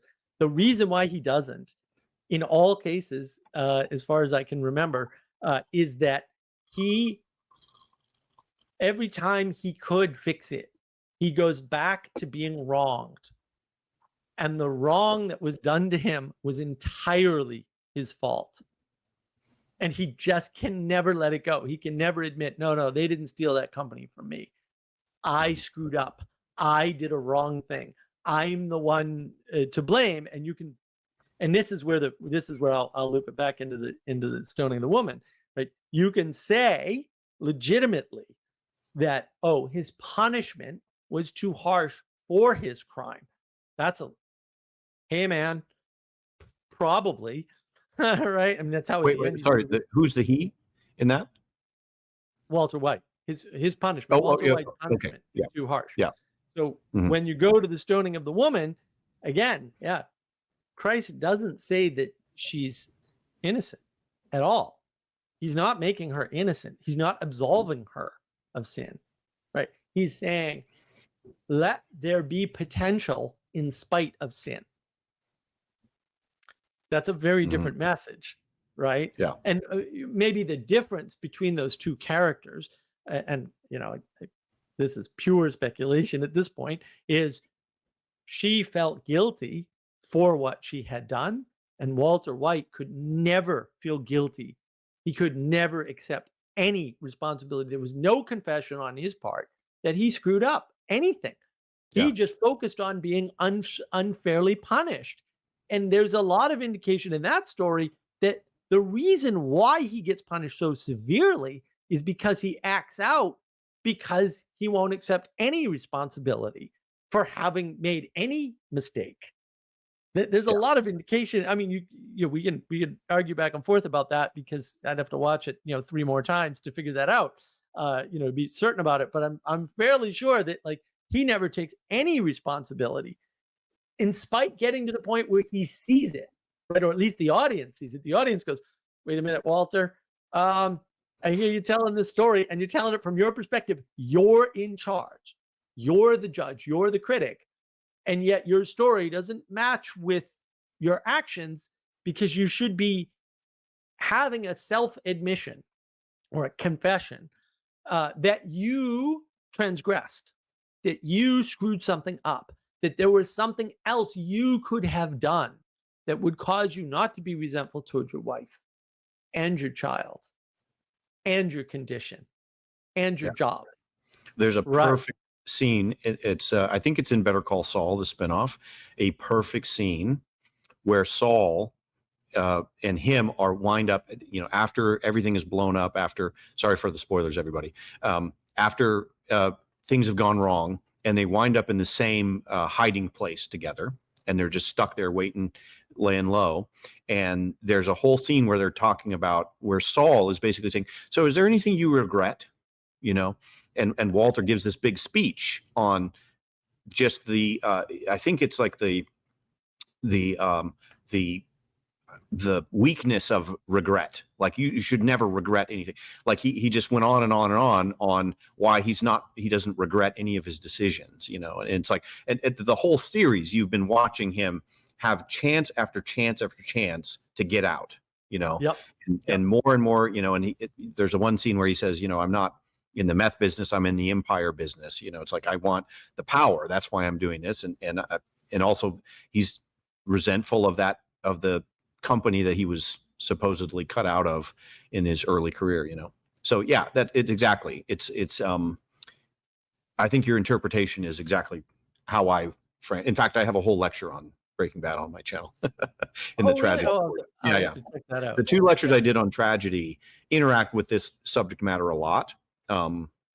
It is different than Gerard's interpretation of tragedy, but I use Breaking Bad. I think it's there, tragedy is there to show you what happens when you construct a world and then try to live in it. Exactly. It's telling you that when you refuse to see anything outside of your frame, and then when you victimize somebody, when you have somebody inside of your frame, like Walter White does with Jesse, locks him in you're in my world now. You can't leave unless I say you leave. That's what happens to the tragic figure, is you will turn into a tyrannical figure to someone else. And then the cycle will continue, because now that person will go on, and because they've been wronged, they'll create a world that they want to live in. So you could think of like the temptation of the devil in Christ, when he tempts him, he says, well, I'm the king of this world, so I can give you this kingdom, Right. which is a smaller kingdom within the bigger kingdom, and in that kingdom, you have Pharaoh oppressing the Israelites. Kind of, that's the logic Mhm. of that kingdom. And then when you're inside of that, the only thing you can do to get out of it is to go deeper in and build your own kingdom within inside of that and oppress somebody else below you. And then that person feels victimized and then they oppress somebody below them. And there's no way out of it. It's just down and down and down. This is the same thing in Chinatown. You know, it's like Jake finds himself locked into this world that's controlled by the John Huston character, and he's victimized. He's stuck in there, and I think that's my theory of tragedy. Of course, that's different than Girard's theory. No, that's quite correct. And yeah, I mean, the way I talk about this, and Manuel Post as well, is this closed world. So you've got a closed world, a limited system. It's a limited system. And then this is where simulation theory comes into play, and the number of people that don't understand that a simulator can't break out of the thing simulating it is sort of puzzling to me. I think it was 3 hours. I had to explain that to somebody before they finally figured it out. Right, because you're using resources every way, and it's just parasitic, right? Because to your point, you can only rule over that thing, right? And then that creates another thing. Somebody else can rule over that thing, but it always gets smaller, never gets bigger. And that's the difference between the old and the new. And the old stuff, the old myth stuff, it's just always gets smaller. And that's why it's tragedy or comedy in the Greek style. And neither is particularly awesome, right? Because it's not modern comedy where people laugh. It's just the way out, right? The ending's different, right? The results really aren't all that different from comedy and tragedy in the Greek sense. It's just that they kind of escape with their dignity intact, or some other ethereal sort of a thing, right? Whereas in tragedy, it's like, yeah, nobody wins and nobody learns a good lesson, right? Like no goodness comes from a tragedy in the ancient Greek sense. And hopefully we're supposed to get some good by avoiding that situation, by knowing that situation. Oh, there's a situation here where everybody loses. And yeah, and I forget if it's Breaking Bad or Better Call Saul, where he shoots Mike, and just before he shoots Mike, Mike's like, "Here's your problem. Like you're like this for no reason. You could have at any time exited. You could have gotten out. You could have, yeah. But you just won't." And like, he just lays it out to him, and that's because that particular character, that's the role. Like he's making a sacrifice to make things better, right? He saves a bunch of people just by saying no to the big boss, who just kills everybody. Wants to kill everybody. I don't know what's gonna happen. Let's just kill everybody. It's like, dude, and Mike's always like, no, time out. You want me to work for you? You want me to make sure things go smoothly, and I'm really good at this. We got to negotiate. And again, that's another thing that's sort of missing in Girard's closed world system. Is this, and that's why I said signaling and escalation, because escalation is the thing that leads to negotiation. Like, oh, okay, well, look, all right, we both want the same girl, so I'll tell you what, you talk to her first, and if you're not able to close the deal, then I get to swoop in. And you know what? I've heard that conversation with people a lot. I've heard that a lot. That happens all the time.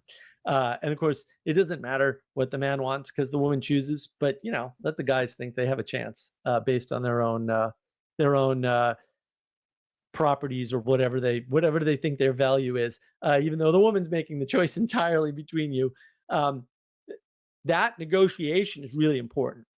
Because I think what the new myths tell you, what the Judeo-Christian myths say, is that there are decisions that you can make that are sacrificial for you, that if the other person also makes a sacrificial decision, something bigger than either of you could ever do on your own emerges, and you both benefit.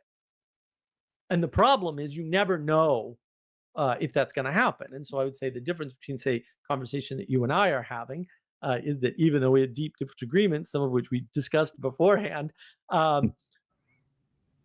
I know that I'm going to learn something from your understanding of Girard and what you're saying, right? So I have to sacrifice my predisposal to say, man, there's nothing good in this guy. He's a postmodern, which is very much what I want to do, believe me, right? And likewise, you have your interpretation. You have to sacrifice whatever you have to sacrifice, right? But then we both give and receive a bigger vision of what's going on here, not just about Girard, but also maybe about your theory of tragedy. Hopefully, I hope I can help, right? Mhm. Maybe somebody else watches it and they get something out of it, right? That Yeah. otherwise they wouldn't have gotten. And so the sacrifice that we're making, not only of our time, but also of our precious baby ideas that are so Mhm. cool and good and wonderful that we don't want to give them up, right? That sacrifice is what creates the bigger thing, right? The transcendence. And the thing is, you see a lot of conversations like this in the internet where one person goes in and they don't have that attitude. And so one that comes to mind that probably my audience will be familiar with is uh, Jordan Peterson's last conversation with Sam Harris. Sam was never going to get anything out of that conversation, no matter what, because he wasn't going to sacrifice his worldview even a little bit. And if you didn't hear that, fair enough.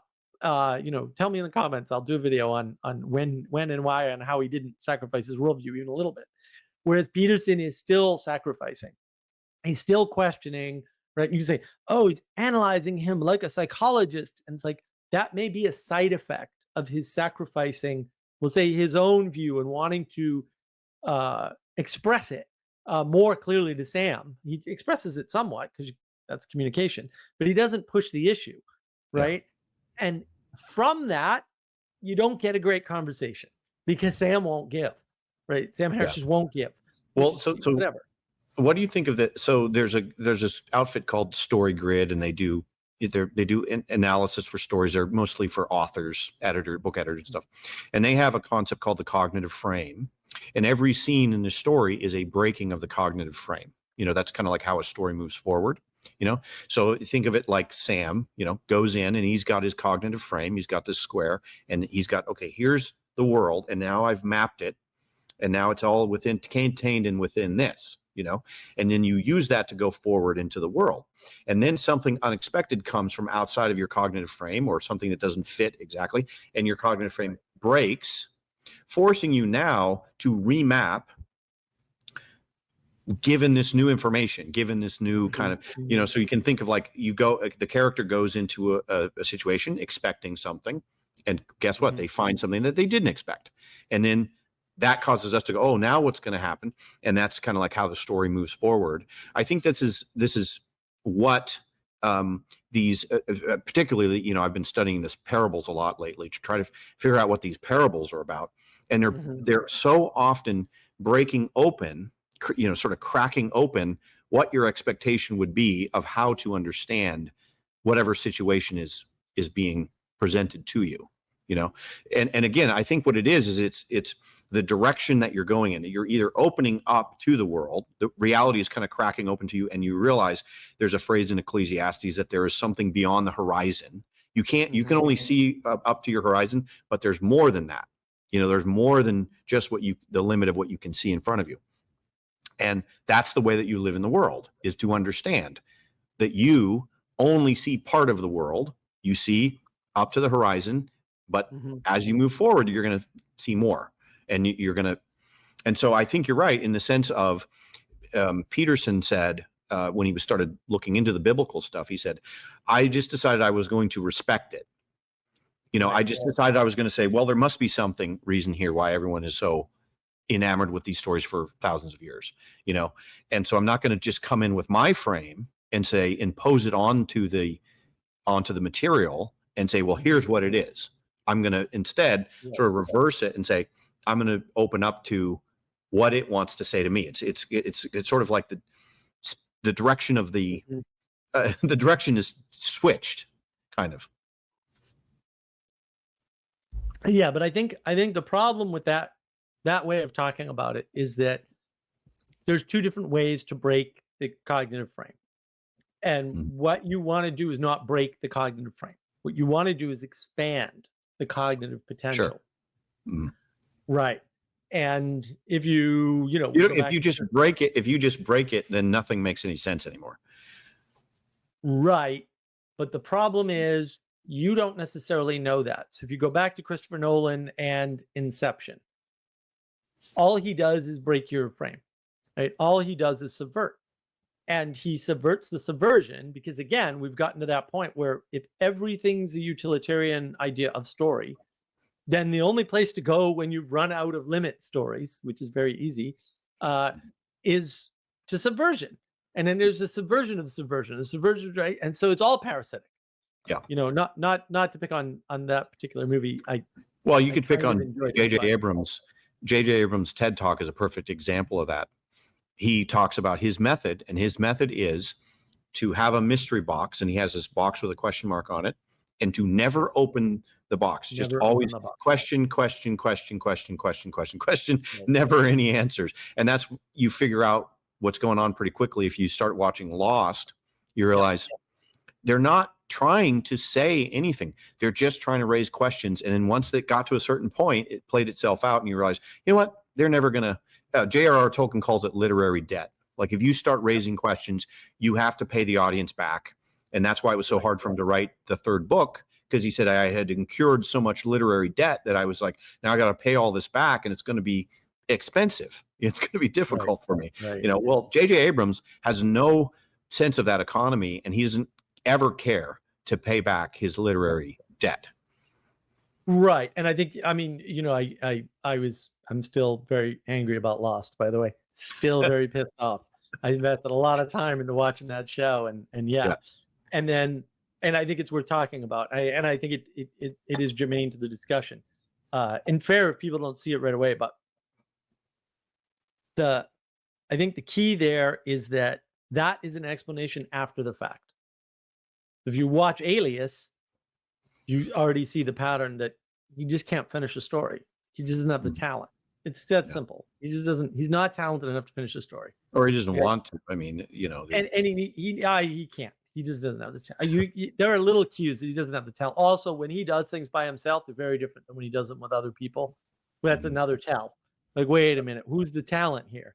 We've got someone there circling around, but it's the people that are circling that have the talent, and that there's nothing wrong with that as long as this person doesn't take too much credit or have too much influence, which happens all the time, right? That's the critique of George Lucas on his own with the first 3 stories from Star Wars and not doing well because no one will push back on him.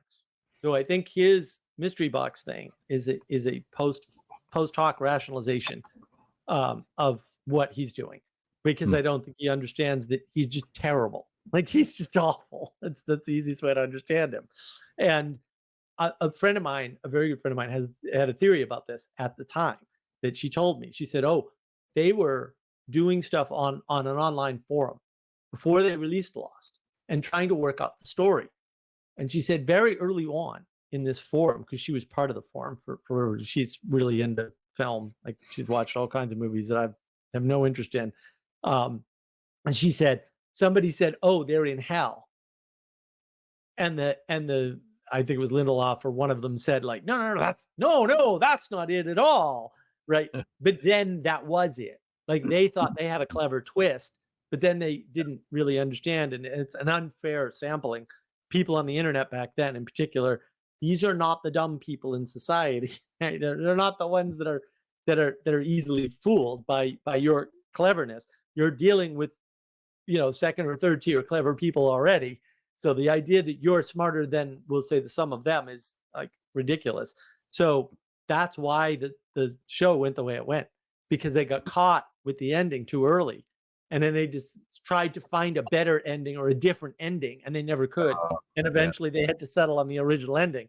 And I always, again, she told me this long before that show ended. I think it was maybe midway through the first season. She told me about this, about that particular theory. She didn't have it in the beginning, even though she watched the whole thing happen before the show ever aired. And I was like, wow, that's interesting. Let's see if it plays out to some extent. And then it played out exactly that way, which is why I think her theory is probably correct. Also, I think she took writing in college and stuff. So she always wanted to do what you're doing, roughly speaking, or something similar. She wanted to be in film and movies and stuff. But that inability to finish the story, or to write a story that's generative, that actually generates more than you see something like Inception is the inversion of that, where it just kind of collapses in on itself because it's all subversion. And so you end up, everybody thinks they know what Inception was, a cool movie and what it was all about, until you actually ask them, "Oh, what did you get out of it?" And then, I mean, I'm sure someone out there has something, but like, man, I've asked a lot of people and they can't tell me. And this is true for a lot of movies. I'm like, well, are you sure you get something out of it? Or you should just in like maybe what you get out of it is entertainment. Fine, fair, whatever. I watched Inception. I really liked it. I still watch Mhm. The Matrix. The Matrix is, not a good movie. For psychological reasons. It's a great film for every other reason. It's a great piece of filmmaking. And the story is so insanely unconsciously subversive that Jesse, I have to do a video on that. I know, or a series of videos because that's going to take a while. But like, I still enjoy The Matrix. I still watch The Matrix. Not a very good movie though. It really puts bad thoughts in your head if you're not careful. And I don't think people realize the extent to which they've been propagandized is a terrible term, but everybody understands it, so I'll use it anyway. By some of these films and some of this way of thinking without realizing how rich and deep and interesting the world really is. And that's sort of Girard's trap is that he's got a system, and that system Mhm. explains a lot of stuff in his head. I would argue it doesn't explain most of the interesting things about the world, or maybe any of them. But I understand the draw of that, but the signals are really important, and what you're getting out of those signals is more important than the end result. That I would say is the new myth, the Judeo-Christian myth idea, is that there's signals in the world, and because potential is existent, you can grow into that potential, which is why your sin, you should not be stoned for it because your sin and the other person's sin are still sin. And if you're going to punish to the maximum and not admonish and pray, right, that they change their sinful ways, then we're going to end up in the Girardian nightmare. And I think that's very much sort of the point I want to make is that Girard, and we did go over this in the first one, he doesn't give you any hope at all for getting out of this system. But I see nothing but hope and an easy way out, even with some of his excellent language. I mean, mimetic desire it's great, it's fantastic. People do not account for that, right? They don't account for the fact that most of what you learned and most of what you do is the result of mimicking either your parents or people around you. It just is. It's not something you learned in school or read in a book or any of that. None of that. That's a fraction of your knowledge at best. If it's a fraction, I'd be impressed. I don't even think it's a fraction, or at least not a whole fraction. It's tiny. It's a tiny amount. Almost everything you do, for better or for worse, usually for better, is mimicry. And that's super important. He never talks about the good side of that at all. He just ends in violence. And that's a really negative, negative story.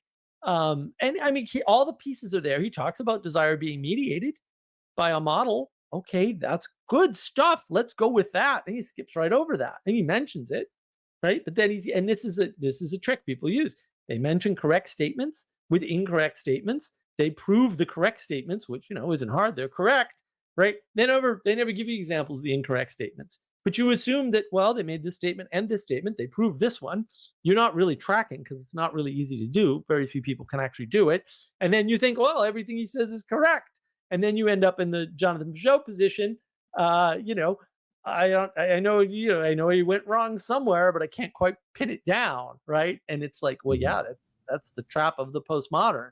That's the trap of the accuser, of the person making the judgment and setting the frame, and not really being transparent about setting the frame. And this is the thing that my good friend Jesse was pointing out to me with movies. He's probably tearing his hair up for a year and a half trying to get me to see this simple thing. Like, pay attention to the first 10 minutes of any movie because that tells you who's telling the story, who's actually setting the narrative. And it may not be the person you think or the thing that you think in some Mhm. cases. And that's been tremendously helpful to me. I'm like, oh, now I see all these things that I didn't actually see before. Mhm. And that's and that I think is why people are attracted to Girard, right? Because they get the shiny thing. Oh, I never thought about mimetic desire, right? And as I went over last time, that's connected to play from Peterson. It's connected to that idea. It's connected to the star that Peterson talks about, but it's core and central and key to participatory knowledge from John Vervaeke, even though it's not knowledge, right? We'll grant the knowledge thing. It's key to that. All participatory knowledge comes through mimicry, all of it, right?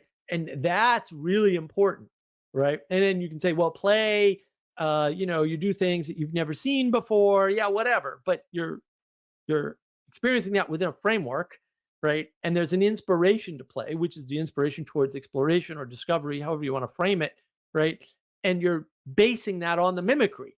You don't have a choice, right? And that's really important to know which one comes first, which one comes second, and why they're important. Play is like, all right, well, if I mimic it this way, do I get the same results? You know, play is the place for exploration. Play is the place to make things your own, in a sense, right? And that those ideas, I think, are of key importance, which is why I'm disappointed that he makes the point of mimetic desire, but then doesn't really talk about how many other interesting things that explains, Mhm. right? Like how we ride a bike and things like that. That's you can't ride a bike by reading a book about how to ride a bike. That doesn't, or somebody telling you. That doesn't work. Telling me to Yeah, balance doesn't help me. so I think what you're probably partly getting at here is this is, I think, how Jonathan interacts with a lot of these French intellectuals from the last century, which is that the world was locked into such a reductionistic, logical positivism understanding of the world that sometimes these outside, really postmodern thinkers like Derrida with the importance of logos, like it's like Jonathan obviously doesn't agree with Derrida, but he understands that pointing out the importance of logos, reintroducing logos into the conversation needs to happen, and so it's the same thing with Girard in a way. Like Girard is saying, pointing out things that people just wrote off, just completely ignored in let's say the academy, in the different disciplines, in literary criticism, in philosophy, in psychology, in sociology, like basically kind of like a system that's very closed and very, okay, we figured it all out, and now we're going to operate on these presuppositions. And then you get these kind of like post World War II despairing French intellectuals that kind of like are going a little bit outside of those presuppositions because it's too, the imposition of that on the world is not fitting. Like logical positivism is a perfect example for me of it just didn't work. You can't just reduce everything down. And what Jonathan is doing, I think, is a generative thing, which is, okay, now let's try to come up with a theory of sacrifice and taking into account mimesis and mimicry, and for him understanding the fairy tale, how a fairy tale works, and do something with it, and so yeah, I mean, I don't know. Yeah. It's at the end of the day, Girard is a post World War II French intellectual, Right. smoking his cigarette in a cafe and being depressed. I mean, like at the end of the day, that's who he is. But at least he started to come back. Like he's not Sartre. He's not Jean-Paul Sartre. Like he doesn't. Right. He at least goes, hey, the Gospels are important here, and like he's kind of like, it seems to me he's kind of like feeling his way, leading his way out of that super closed, depressing system that so many of these disciplines were operating in the last century, and the only people that could get around it were people outside of those systems, or people that were someone like Flannery O'Connor or something, that were writing literature, like not taken seriously within the academy, and that's Yeah. the value that I see in someone like that. And Right. but That's you're right. fine. You're right to say that you should be careful trying to parse out what is useful and what is not useful from the guy. Right. And if you can't do that, you shouldn't engage. That's where everybody Yeah. gets wrapped up. And I think that's Yeah. one interpretation. I think my interpretation is superior, which is that everything they needed wasn't a closed system. Right. And it's the mostly reprehensible French intellectuals in the cafes that started the problem. Like they created that problem. They created that problem by forcing out or usurping the biblical stories to begin with. And then they're lamenting the fact, a generation or 2 generations or 3 generations, I forget how many there are, later, that it didn't work, right? And so you can trace a path, and I highly suggest that you do. I have a lot of talks with my friend Adam from Ireland on history, right? And we haven't done the Russian Revolution yet, but we did the French Revolution, the English Revolution. And if you start to trace it, we'll say the way we're talking about it, right? Trace that thread in that way, and we're very upfront about, no, this is our way. Right? We're not hiding the ball and telling you specific framing. Then what you begin to see is a lot of bad movements begin in the milieu of the French Revolution, right? That's when that's not their origin, right? That's when they sort of gain some momentum or some fire and catch on in the popular imagination. All right. Things like feminism, and I have a video on that. Obviously, Father Eric joined Adam and I for that, and that was it was interesting to do that research, because it's like, whoa, what is going on here? Why is all this bad stuff happening, around France, which is responding to the English Revolution? To be fair, it's the English that started the ball rolling here, and actually, I heard Peugeot say this once. I don't know why the American Revolution worked. And actually, I have a theory about that. Frontier of Ideas. That's the video. Why it worked and the others didn't. And I mentioned it in one of the other talks as well. But basically, all these ideas are coming up, and it's weird because at the same time, Peugeot's sort of pointing back and going, "Oh, look, the medievals had it right." And Gerard says the same thing. Again, this is why he's so attractive. He's saying a lot of the right things. He's saying a lot of the same things you hear out of Peterson and Vervaeke and Peugeot. He's saying those things, right? And so he's on to something. The problem is it all collapses when he starts talking about it. It all collapses. You just listen to David Cayley interview. He's like, oh, he's trying to break free, but he can't. He can't using his tools. He can't ever. It's just never going to happen. So it's like trying to redeem Derrida. A lot of people go, oh, Derrida is trying to break free. Can't. It will never happen. Nothing. You extend his life 1 billion years, he can't break free. He doesn't have the cognitive capacity and the tools to do it. And I think if he did, he would refuse. I think it would be a case that Pharaoh hardened his heart.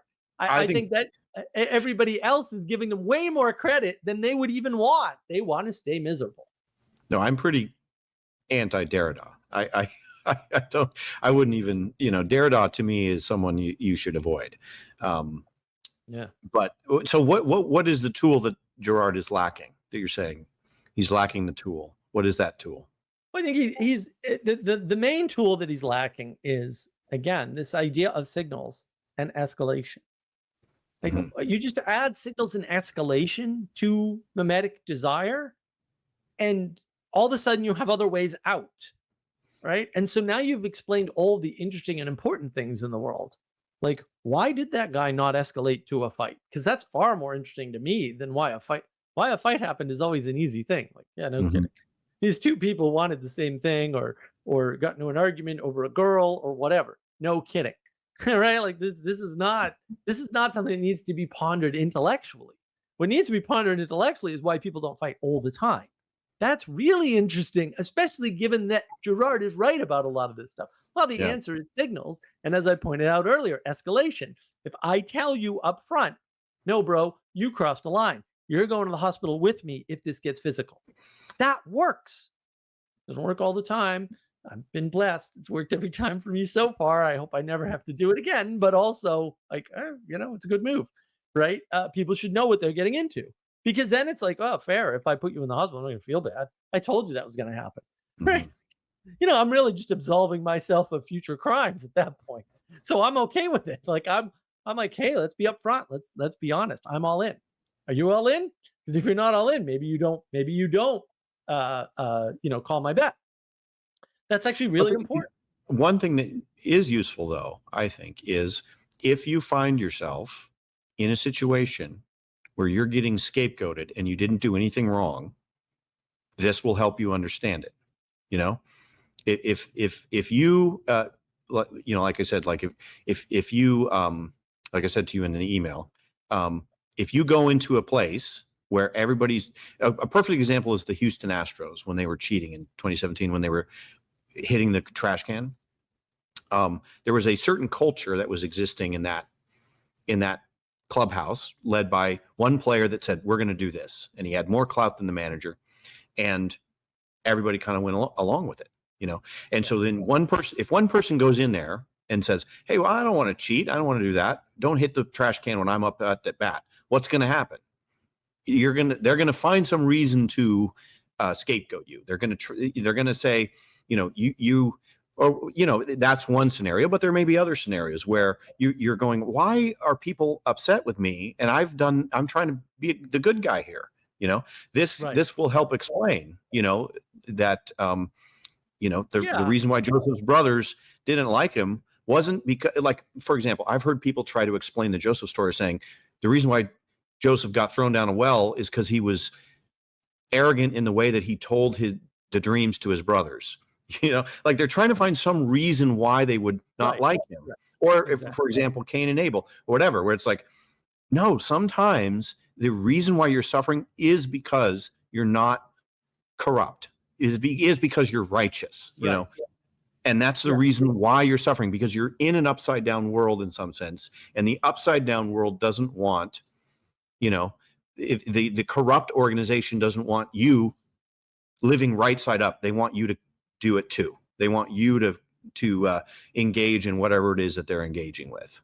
Well, there's three sort of concepts in there that I wanna touch on.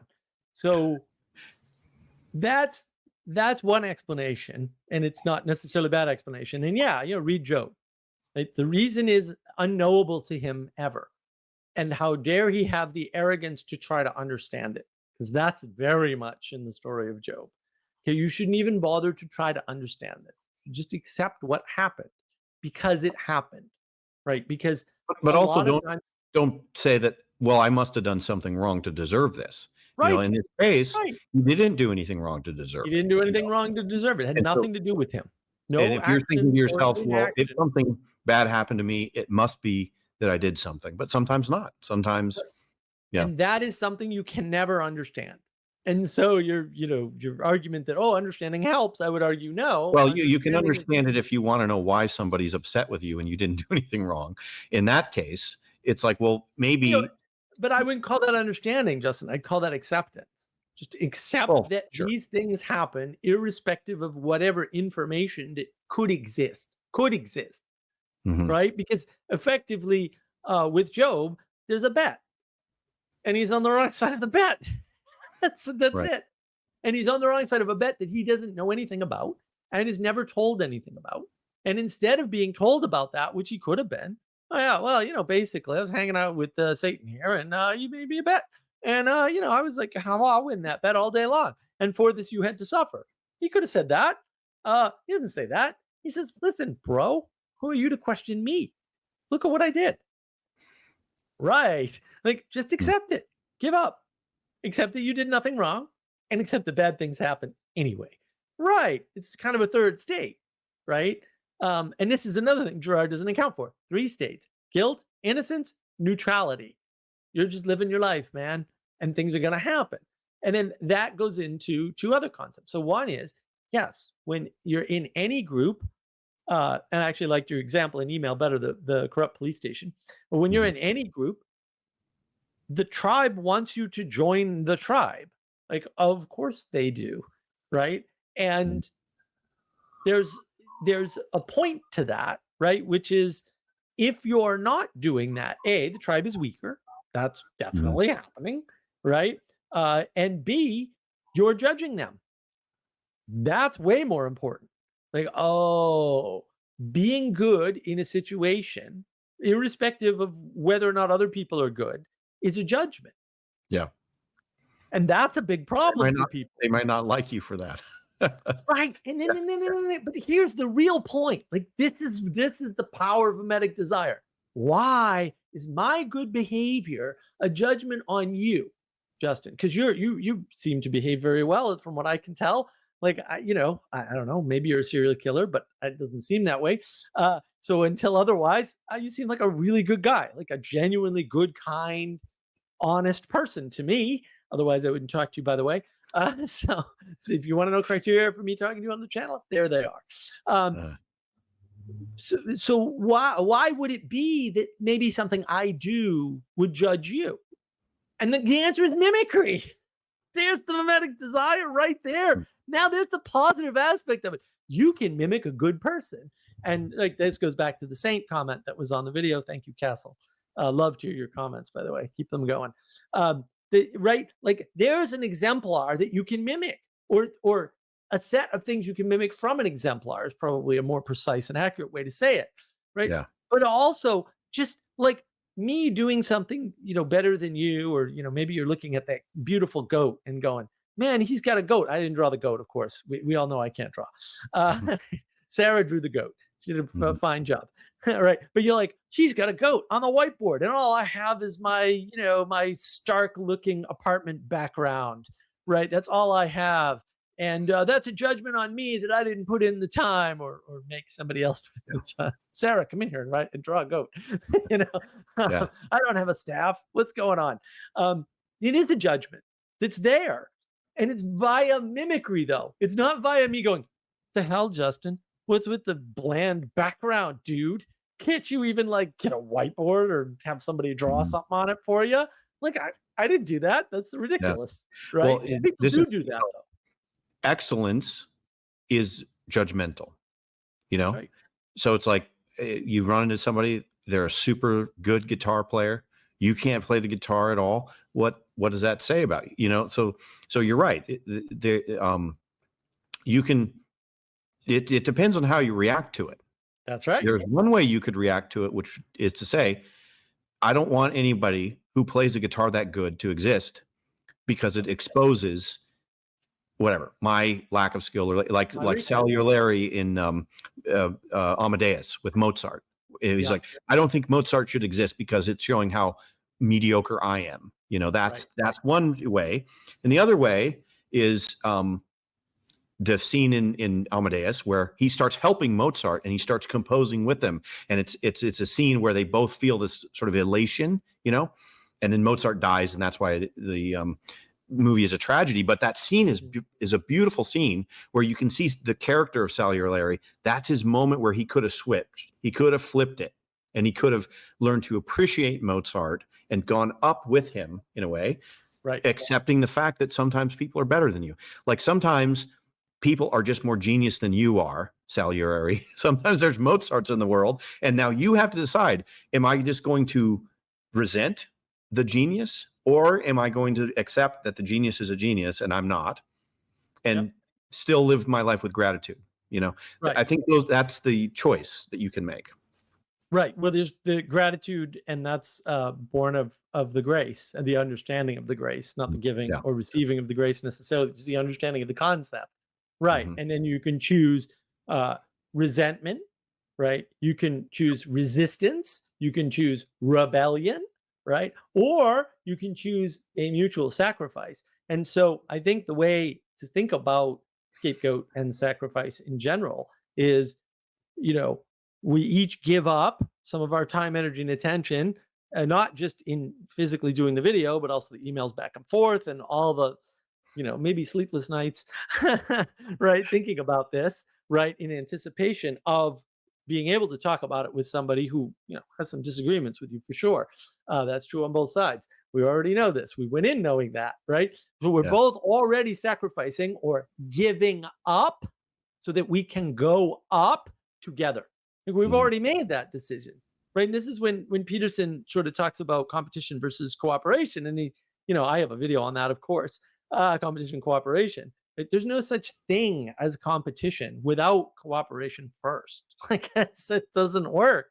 But it Sure. matters which comes first, and You then have it's to your decide to play chess. attitude, right? Well, Yeah. but then it's your attitude about that makes the Yeah. difference. Are you going to be a good sport, right? And get something out of it, even if you lose? Or are you going to get anger, resentment, resistance, rebellion out of it because you're not a good sport, right? Mhm. And then it's a good question, right? It's a good question, but that is up to you. And I would say that's the difference in the storytelling between, again, the old myths, right? The old myths are uh, negative examples, right? They're simple, relatively, I know they're not simple, but they're simple negative examples, right? That try to steer you away from bad things, right? While still giving you the option to say, hey, maybe you're Oedipus and the gods just do things and too bad for you. There's a lot of gods just do things and too bad for you in the Greek myths, right? And you have no choice, right? No, And then no restoration like Job. No, right, you know, you get the difference. no answer. Yeah. Right, you get the difference in the new myths, right, in the Judeo-Christian Mhm. mythos tradition, where all of a sudden there's this cycle that's happening, and there's the idea of despite the decisions you have to make. Oh, my brothers are back. Well, we know they're trouble, but maybe they're better. Let's test them, right? Mhm. Where there's a confession. I mean, they're probably bad, but I don't know because they people change, right? Yeah. And then there's the repentance, right? And then that's what opens the door for redemption.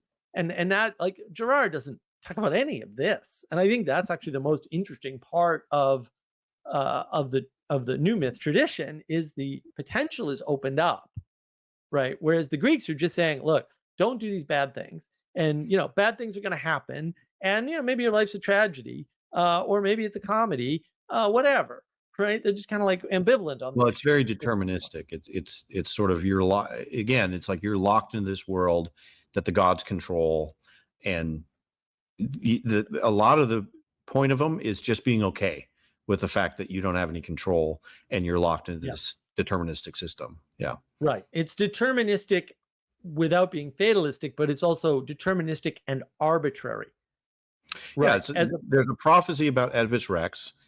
You're going to kill it doesn't matter. You're never going to get away. You can go to the other end of the world, kind of similar to Jonah. Like, you never get away yeah, from it. You know, you're going to kill your father and marry your mother. There's no getting out of it. That's the story there. And now notice the difference in Jonah. He can't get away, but it's not because of something horrible. right, He can't get away, and there's something else going on that's redemptive that he can't get away from. It's just that he doesn't want right. to be a part of it. So yeah, it's I do agree. I think it's the opening up of possibility. This is always how I've been done the interpretation of the ending of Ecclesiastes.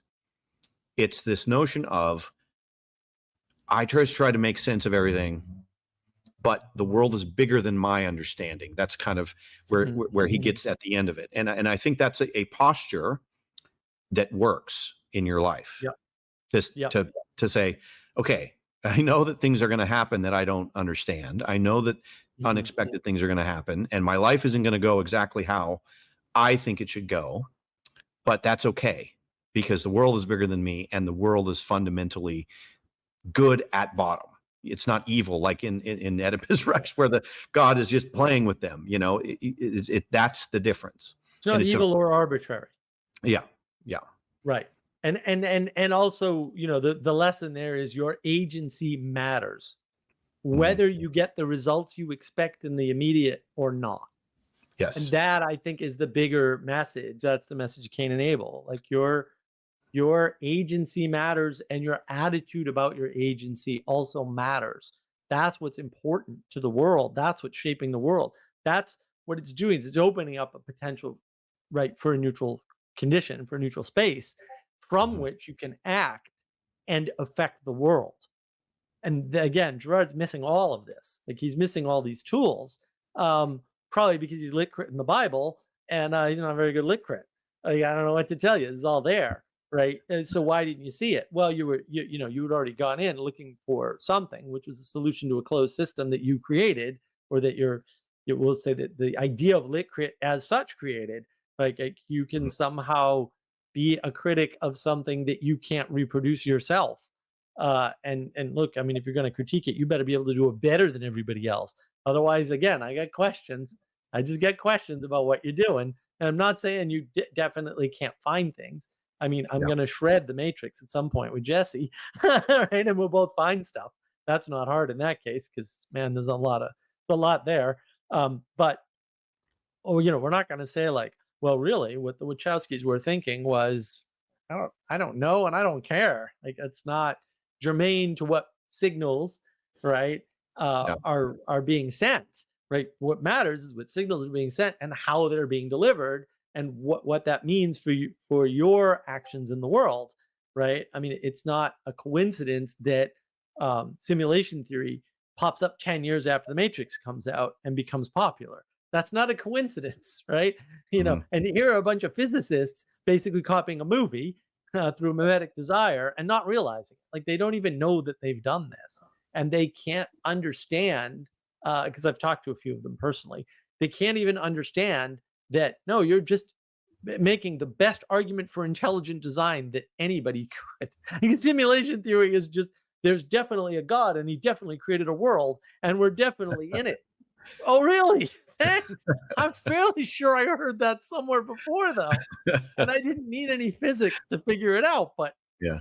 and that's where you get into trouble with this stuff. It's like, do you need to know this? Is this required? Is understanding even a valid way to interact? Because that's where I have my questions. It's like, well, I get it that maybe you personally feel better when you think you understand something. I don't know about that, right? But actually, all the people that I know that are super successful don't worry about that. Nassim Taleb has a great story about a trader who's trading commodities of all things. Commodities trading is kind of tricky. It's one of the trickier forms of trading as opposed to just trading stocks or something. Uh, and the guy made his fortune trading in green lumber. Okay. Now, what green lumber is untreated lumber. It's lumber that hasn't sat out long enough, right? It's not cured. It's not cured. Okay. The guy made millions of dollars. He never knew that. He thought green lumber was like colored green or something, which, to some extent, uncured lumber can be green. Yeah. He just never knew. I mean, it wasn't required for him to understand the nature of the green lumber for him to see the pattern and use the pattern to be a successful stock market trader or commodities market trader. Well, what good's the understanding? And especially if you're going to waste a lot of time on it. It doesn't mean Yeah. don't try to understand stuff, but like, dude, Well, at it a might certain lead point, you. accept it. Yeah. It might lead you down a road that then you know how the old joke is like, forget everything you learned about X. Because it's like, yeah, sometimes it would have been better if you didn't go to school for that thing That's because right. now you got to unlearn everything. Yeah. That's Yeah. right. Well, that's a common trope. And Mhm. and the thing is, the problem with understanding is if you think you have one and it happens to be wrong, then you Oh, end right. up like Girard. And you think Joseph is a god because Well, Pharaoh. when the thing, what I learned early on in teaching was I was for the first time I was teaching, philosophy and film class or something, and I was trying to use the worldview model, which is, here's this worldview, that worldview, and I noticed that I could the theory I wasn't able to apply the theory, when with the students. They would kind of, I don't understand what you're saying, and I'm applying it, and you wind up doing things where they're noticing, for example, something good in a movie or something. I'm saying, no, it fits into this category, so therefore it's bad. And in the beginning, I realized, after only one semester of trying to do it that way, I thought, man, something's wrong here. And what I think it was I had gotten a little model of understanding, and now I'm trying to apply it to everything. I'm trying to fit everything into that model, and people are going, well, that doesn't fit. And I'm like, yes, it does. And I'm like shoving it in there. It's because that's what I'm trying to do. That's the game that I've chosen to play, Right. is to fit Right. everything into this. What I learned is, yeah, that's the wrong direction. You shouldn't be trying to fit everything into your model. You should be trying to learn about the world. You should be trying to open up your understanding or your frame or whatever you want to say. Yeah, yeah, that's well said. And I think that's the problem is people use it backwards because the postmodern ethos tells you should and you can. And I disagree with both of those. You can't and you shouldn't try. Right? And you should have a stopping point for your understanding. How much do you want to understand? When do you want to spend time engaging in something rather than understanding it? And understanding is very limiting in the what I call the age of gnosis. See my Twitter, right? Where you're what you're doing is dealing with propositions and knowledge as only propositions.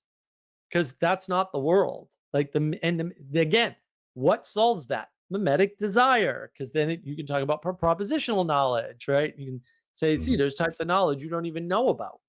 Oh, how does that work? Oh, good. At least I have your interest to open up your world, rather than say, no, this worldview is wrong and you're stupid, which is not helpful, right? I mean, I Well, only this is have to what point to it being wrong, and you infer stupid, which is a bad way yeah, to think. But that's the way we think, for better yeah, or yeah. for worse. I think to maybe to land the plane here, um, ending with a plug for Martin Shaw. Like his approach is to take a story that's been passed down that you don't understand.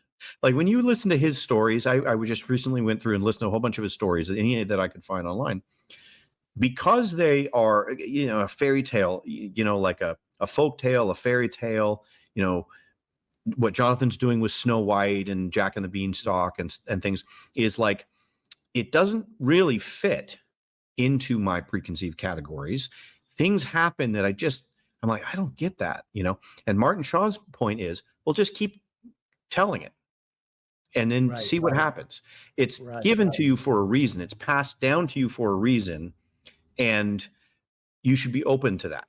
You Yeah, should be open to, like I said, like the idea that you don't know everything. It won't fit into your system, you know?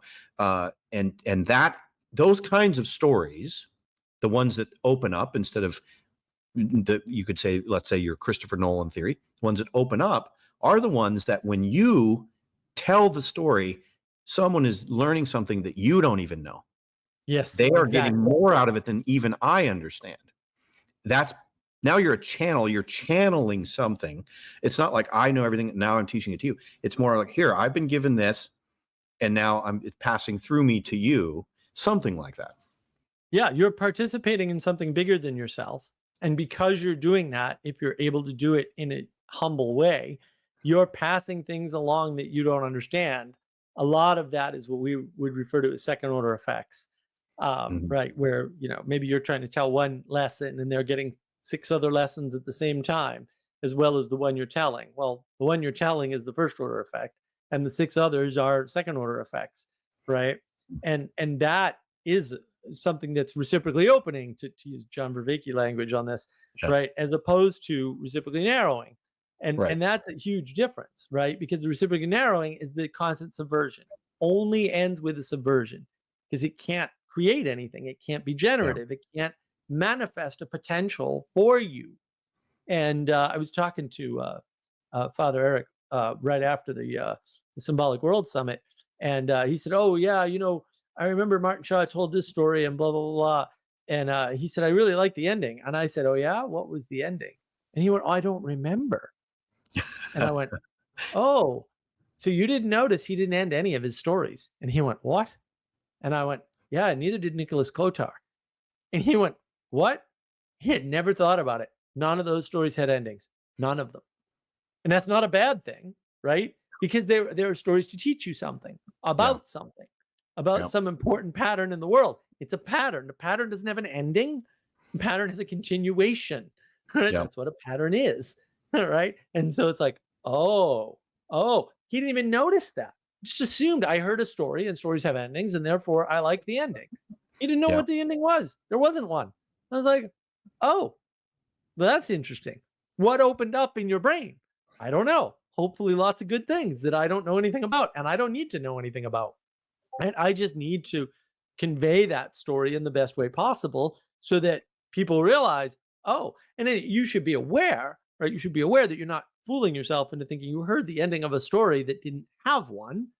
That's the area where Gerard and I get into it. Like, no, dude, I think you shouldn't be dictating here.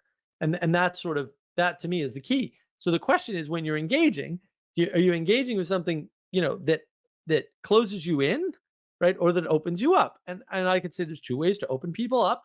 One is to just point at the negatives and say, avoid all these negatives. That's the old myths, Mm. previously defined. Right? The new myths are more about look at all the ways that your participation and potential can manifest.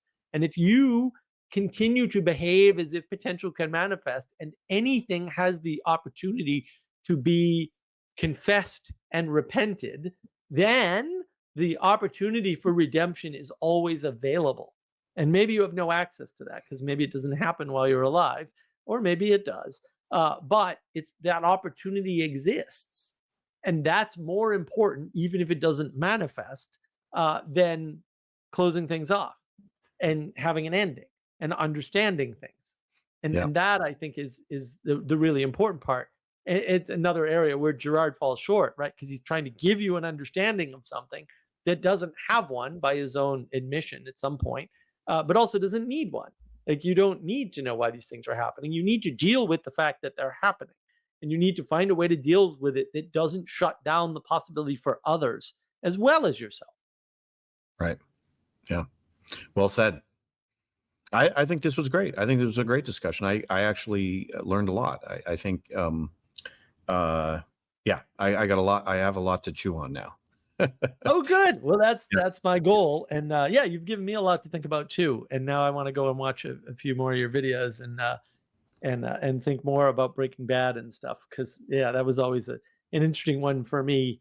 Because there's a lot of people got a lot of things that are Breaking Bad, and I was like, I don't know what you watched, but I can appreciate you have a healthy imagination and interpretation.